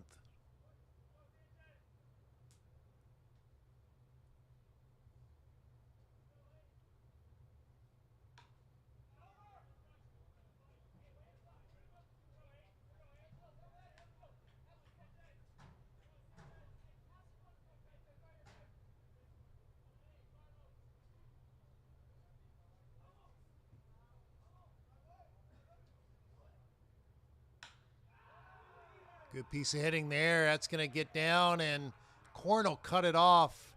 Throw comes in a second on the bag. So good play by Aiden Korn, keeping that to a single.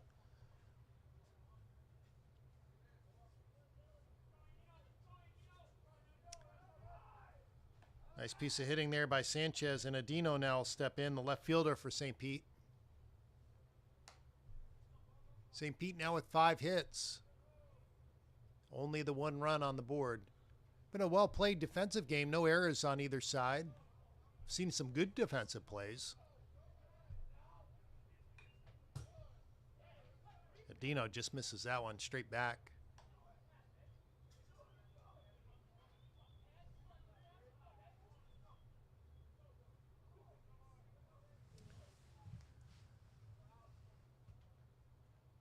Oh, good off-speed pitch. I think that was a straight change.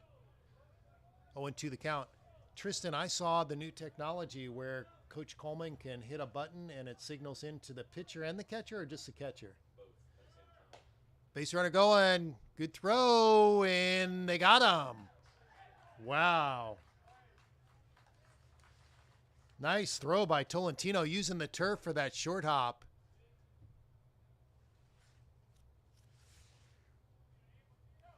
So 2 outs now and an 0-2 count.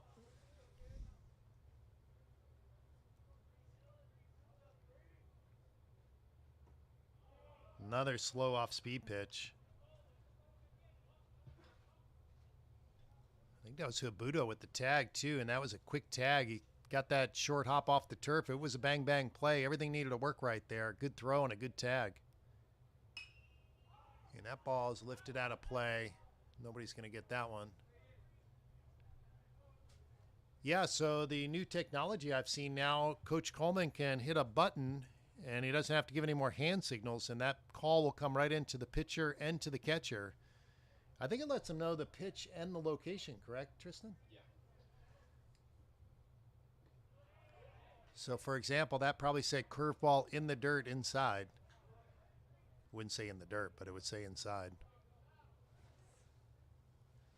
Full count now, 2 outs here in the 7th. No runners on.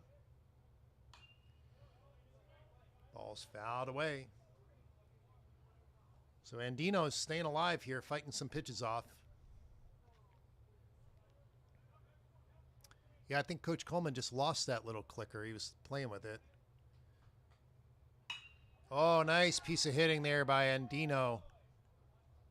So he stays alive by fighting off some good pitches, and then gets one he can put the barrel on and lines it up to the center field for a base hit. Good job by him. So bring up number 9, R.J. Gutierrez, the center fielder. 2 outs, Andino on first. Got to think St. Pete will be a little bit more conservative now, down by 7. Starting to get low on outs.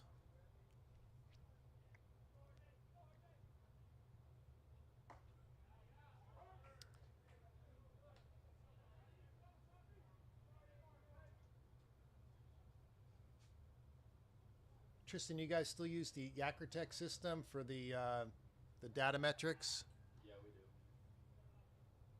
So you'll see, well, you can't really see on the broadcast, but we've got cameras on top of the 2 dugouts, and those are focusing toward home plate, pitcher's mound. That can capture the pitcher's velocity, spin rates on off-speed pitches. That ball's hit down a third, and Castillo comes up throwing, and that'll be the 3rd out of the inning. So the Bobcats get out of the inning, no damage done. 8-1 Bobcats heading into the bottom of the 7th.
All right, everyone, welcome back to the bottom of the 7th.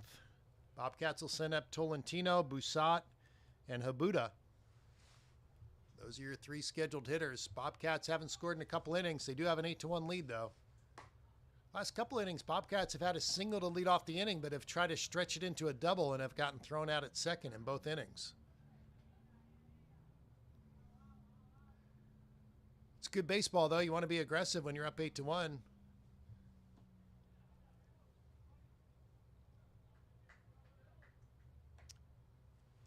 8 runs, 7 hits for the Bobcats now. No errors, and 1 run on 6 hits and no errors for St. Pete.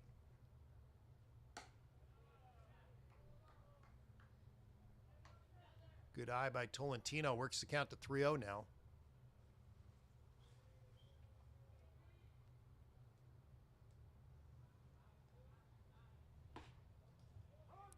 That's a strike on the corner. I don't know what the temperature is, but it feels like it's gone down a good 15 degrees since game time started. It started at 6. Sun was still up.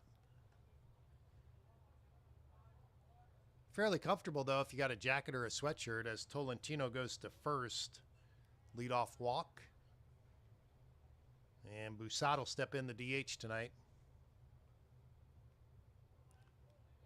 Busat came into the game .250 average with 1 home run, 6 RBIs.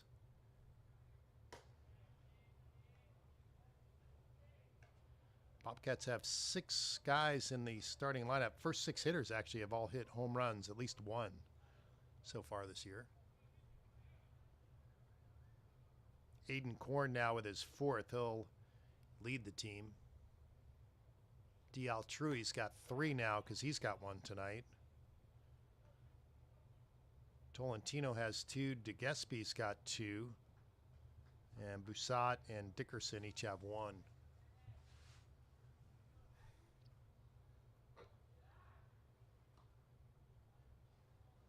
don't think Tolentino steals too many bases, but St. Pete has thrown over a lot, and they've caught a couple of Bobcats over there.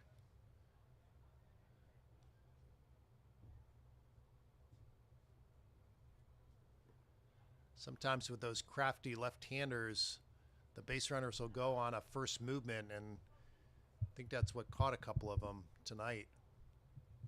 2-1 count, runner at first, nobody out here in the 7th.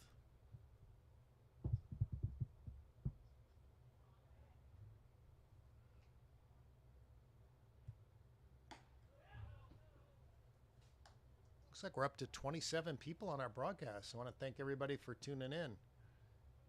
Must have fans from both sides, so welcome to the St. Pete College fans. Thanks for tuning in. I know they were able to get the broadcast link up on their website, so we thank them for that.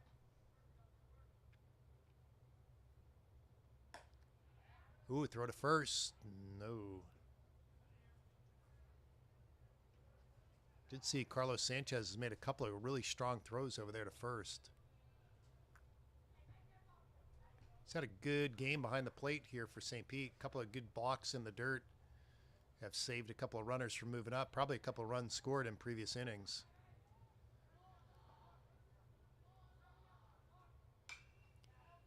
That's another one in the parking lot. Boy, we've seen about 12 balls back there in the parking lot. Glad I didn't park over there on that side. 3-2 count, no outs. Tolentino at first for the Bobcats.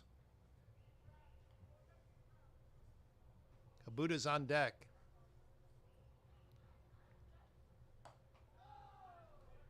And that'll be a walk. So 2 walks here in the 7th. Bobcats at first and second, and Habuda stepping in.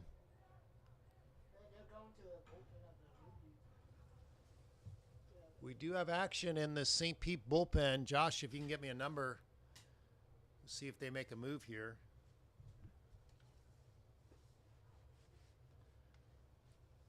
This is head coach Oscar Espada. Espada in his 2nd season as a head coach. He's got a lot of baseball experience. I was reading his history on the St. Pete College website. I like the bio that was done on Espada. See if they're going to make a pitching change here or not. Home plate umpire will break up the meeting.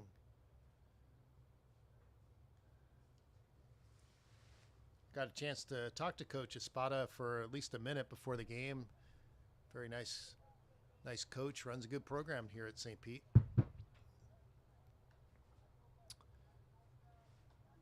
All right, we get back to the action with Abuda up and Cole's on deck for the Bobcats.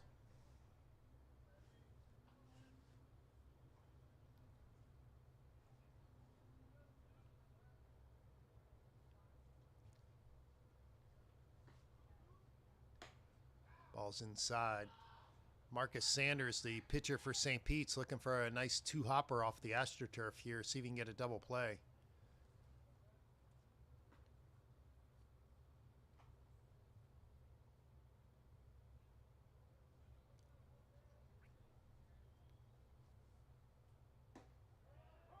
Good pitch there on the inside corner. Evens the count, 1-1.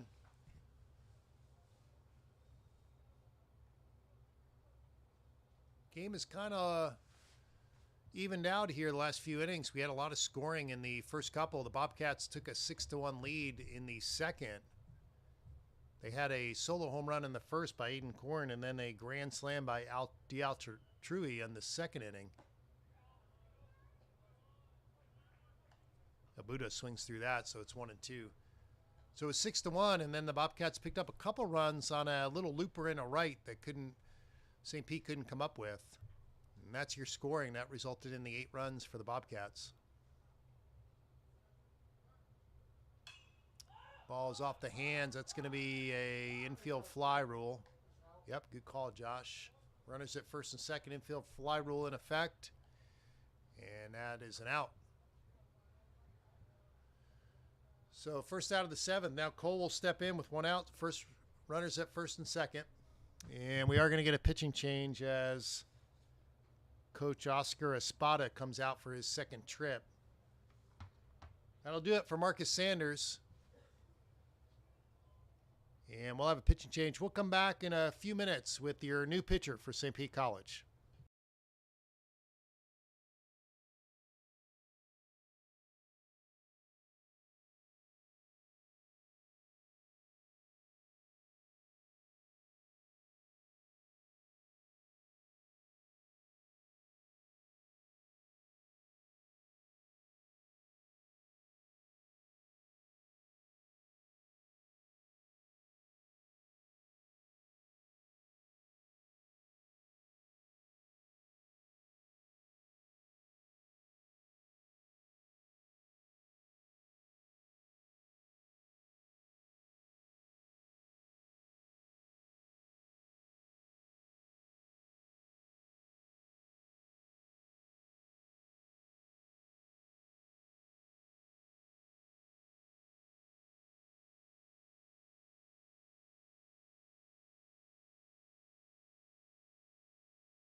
All right, new pitcher for St. Pete is Cam Boyer. He's a right-hander at sophomore out of Lutz, Florida. Lutz, Florida, right around the corner from us here in Pasco County.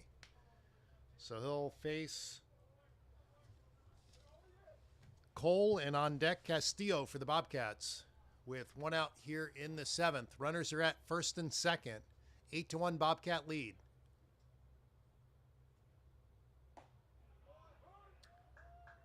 Good pitch by Cam Boyer. First strike.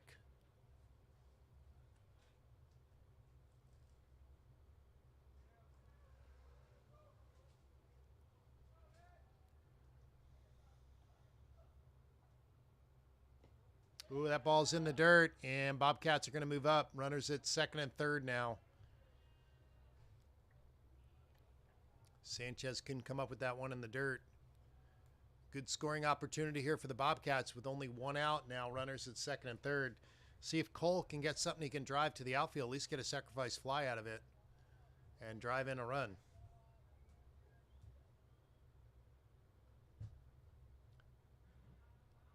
Cole's got 2 RBIs on the season, so a good opportunity for him here. Oh boy, the bat goes flying. Oh boy! Whoa! How did we manage to do that? I mean, that is helicopter back. Yeah, we needed a relay team over there on the left side to get the bat back. Lucky we had somebody over there near the woods. That bat almost flew into the woods. So they relay it back in, and Cole's going to need some pine tar or something on that thing. I mean, that is that. You don't want to be doing that. Who could have hurt someone by doing that? That is. Oh boy. Coach Coleman out there checking the bat. Well, you know, when you hit guys, you don't want to grip the bat too tight because it'll slow your hand speed down. So Cole must have very relaxed hands, and that bat just came flying out. All right, he looks ready now. 1-2 count, 1 out.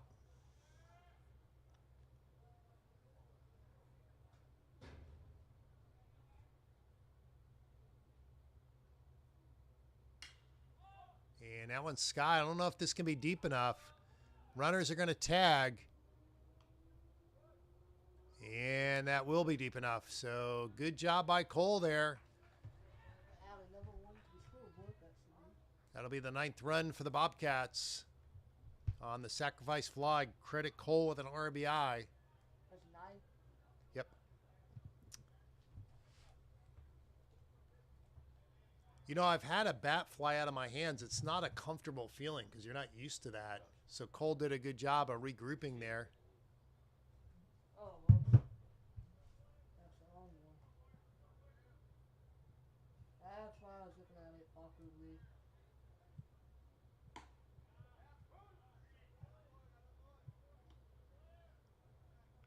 So 9-1 Bobcat lead now with Castillo stepping in. 9 and then. Still an opportunity with a runner at second if Castillo can get a base hit here to the outfield.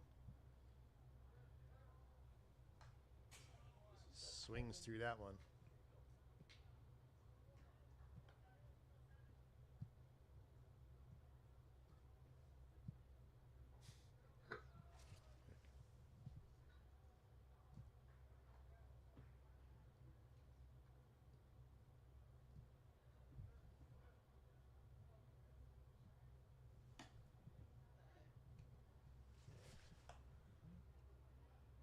There you go. Good job, Josh. We're working with our new technology up here, and the inning went crazy. It went all the way up to 9. We had to Well, I reset hit it. the wrong thing. I saw that, and then I looked at the school book and saw we had 9, and I hit. Oh, Castillo takes strike 3. Good pitch there by Cam Boyer to get out of the inning. So the Bobcats do score 1. They add to their lead. They're now up 9-1 as we head into the top of the 8th.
All right, we head to the 8th inning. St. Pete College will take their turn up to hit. Want to give a shout out to Nick Playstead, who has just joined the broadcast. Nick, one of our superstar alums of our baseball program here. Good to see you, Nick, on the broadcast. The ball's fouled away. I just put the broadcast on my phone, so I don't know if anybody's been chatting in, but I did see Nick had chatted in, Let's Go Cats. And I saw where some people had chimed in earlier about the broadcast being frozen. I think we fixed that issue with our camera, so thank you, everybody. 0-1 count. We got Nick Del Negro staying on his 3rd inning of work here. Came in relief of Severisi, who's had a good outing for the Bobcats as the starter. Boy, that ball screamed into right, off the right side. 0-2 count. Bobcats 9 runs on 7 hits. And St. Pete College looking to add to their run total. They only have 1 run on 6 hits.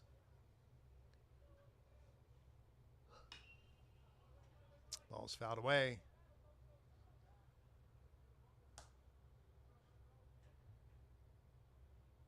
It'll be top of the order here with Jose Rangel, and then Colin Pizzio and Patty Hebda for St. Pete.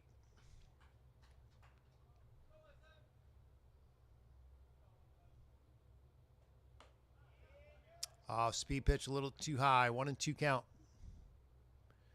All the fans are bundled up. They've stayed, though. Good troopers here at the Withlacoochee River Electric Co-op Park. Game time, start time was about 20 degrees warmer. And people have stayed and put sweatshirts on and underneath blankets. Enjoying some good baseball. These two teams will face off tomorrow in a doubleheader down at St. Pete. So if you can get out to St. Pete, watch those games. Two good programs, and that ball's hit into center. Cole's going to dive, going to miss it, and Aiden Korn's going to have to back him up. It looks like this could be a triple, and it will be. So Rangel, a good start for St. Pete here in the 8th.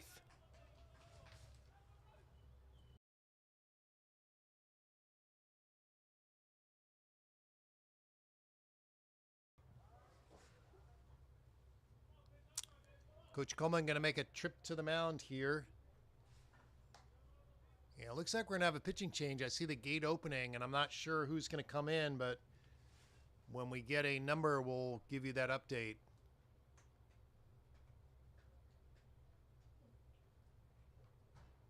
Oh, maybe we don't have a pitching change.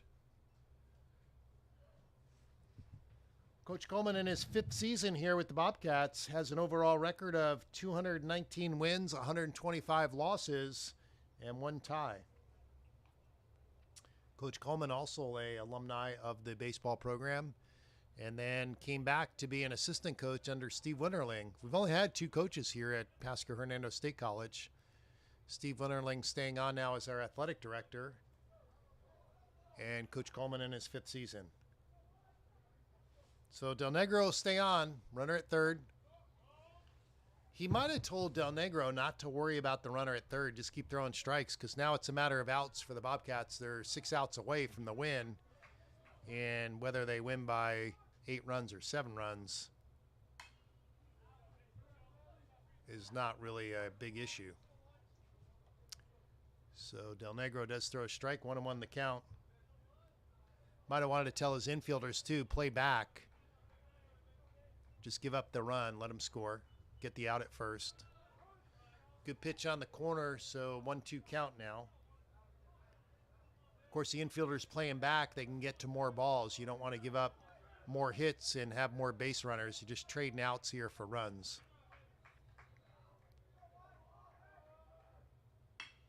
And that ball's hit to short, and here it's going to play out. Get a good throw. Nice play at first. Boy, Dickerson has made a couple of good plays there at first. You want your first baseman to scoop those balls in the dirt or in the turf as it is here at Pasco-Hernando. So good play by Dickerson, saves a base runner over there at first. St. Pete does score the run, so it's now 9-2.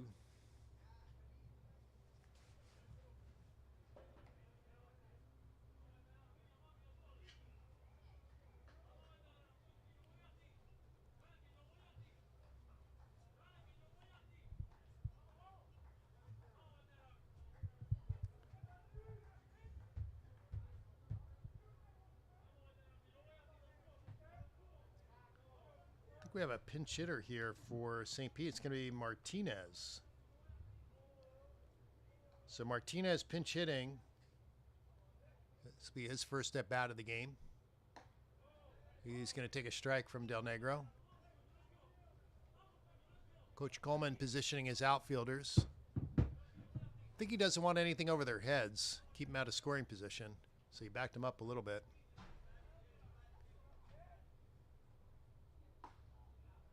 Good pitch there. Del Negro doing, I'm sure, what Coach Coleman said, which was to throw strikes. Don't want to give a lot of easy walks and put a lot of easy base runners on. Make them earn their way.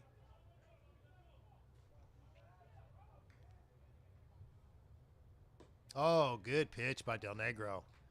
Down and away. That was something nasty that moved a little bit. 2 outs now, nobody on here in the 8th.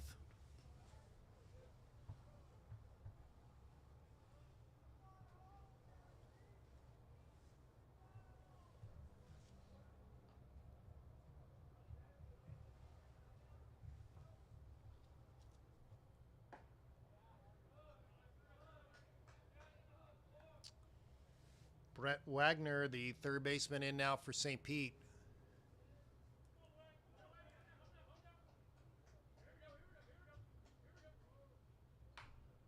Ball's hit off the end of the bat. Dickerson stays down. Good play by him. That'll end the inning. St. Pete does pick up a run, so it's now 9-2 Bobcats as the Bobcats come up in the bottom half of the 8th.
Bobcats come up to hit here in the 8th inning. It'll be top of the order. DeGespie will lead it off, the left fielder for the Bobcats.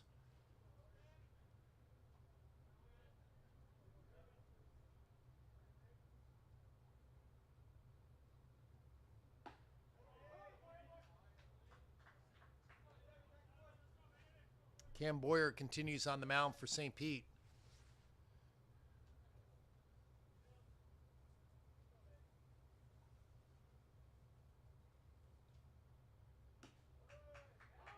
Nice pitch. Cam Boyer throwing good here in the 8th.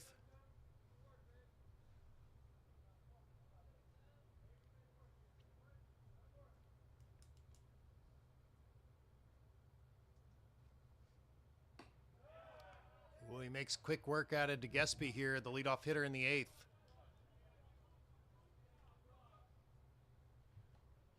So bring up D. Altrui. It'll be Altrui, D. Altrui, and then Korn, the 2 home run hitters tonight for the Bobcats.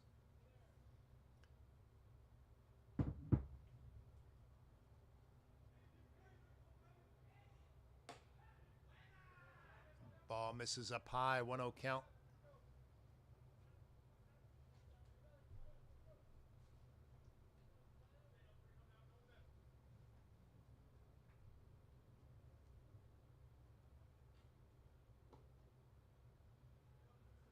Two 2-0 now.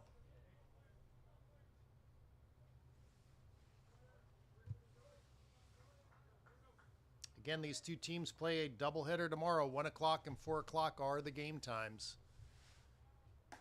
If you can get out to watch some good baseball, you may want to visit St. Pete tomorrow. Hopefully weather is good tomorrow as it was today. Good baseball weather. Here's another parking lot ball. Count evens at 2-2 now with 1 out in the 8th. 9-2 Bobcats, 7-run lead. Both teams have 7 hits. Bobcats have produced 9 runs on the 7 hits.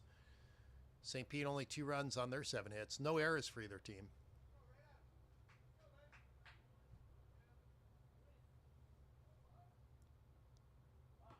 Oh, a nice pitch.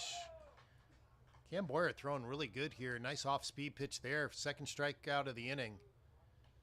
And Aiden Korn will step in for the Bobcats.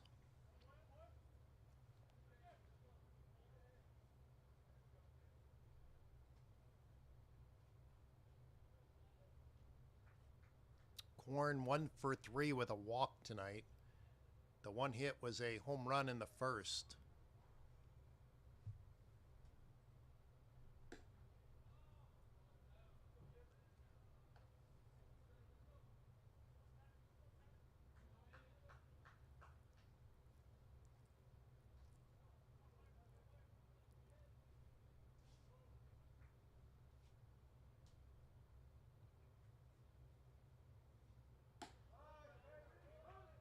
Ball's on the outside part of the plate. 1-1 the count.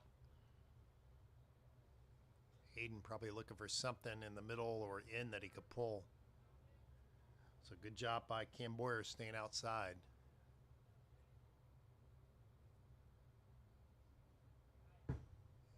It's a slider in the dirt. 2-1 count.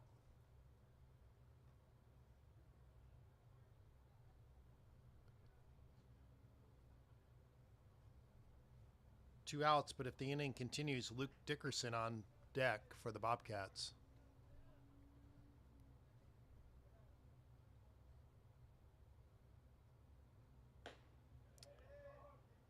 Check swing by Korn.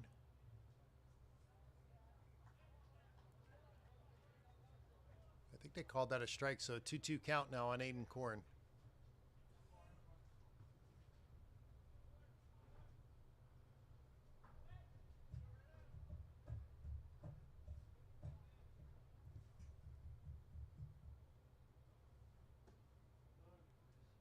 Good eye by Aiden Korn. 3-2 count.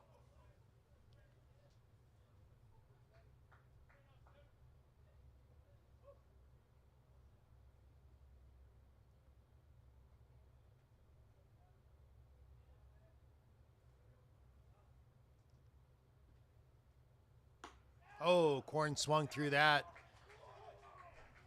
So Cam Boyer strikes out the side of Bobcats here in the 8th. And St. Pete College will come up for their last 3 outs. See if they can score 7. They're down by 7 going into the 9th.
Bobcats 3 outs away from evening their record at 4-4 on the season.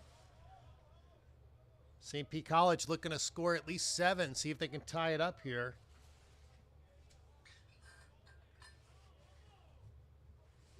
Del Negro will stay on the mound for the Bobcats, and he throws a strike. It'll be Esteban Olivares, Diego Aponte, and Carlos Sanchez for the St. Pete. Oh, and that ball's skied up. That could be the first out, and it will be. So St. Pete now down to 2 outs.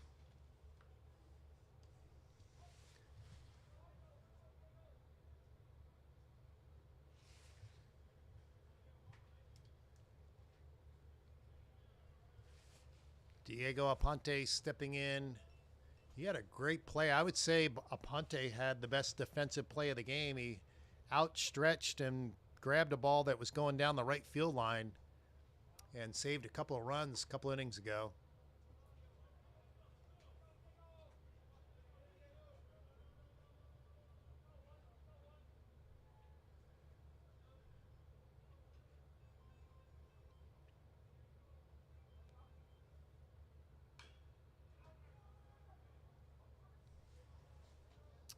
Got to thank everyone again for tuning in to our broadcast. Looks like we're up to 28 viewers, so thanks for staying with us. A lot of you have been with us since the beginning of the game. We started the game with a first pitch from our college president, new college president here at Pasco-Hernando State College, Dr. Jesse Peisers.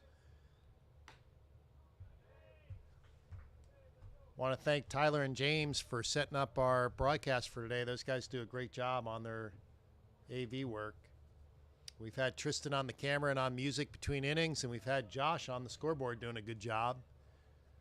So it's been a good team effort here today. Oh, that's in the woods. That's not coming back tonight. Do we know what's in those woods over there, Josh? Tristan? Like what's in it? It's swampy? Yeah.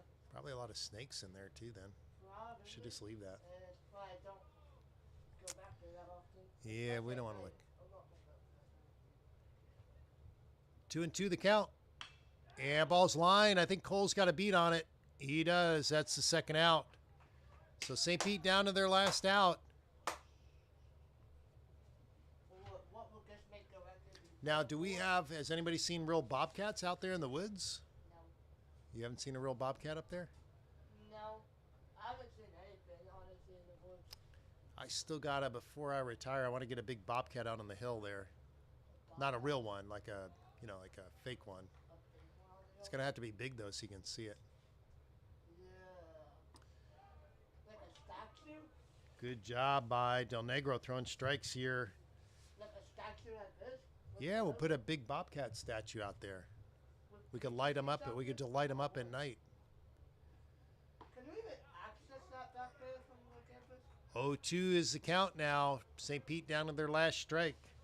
So from the grounds, can you even access that, or is that like private?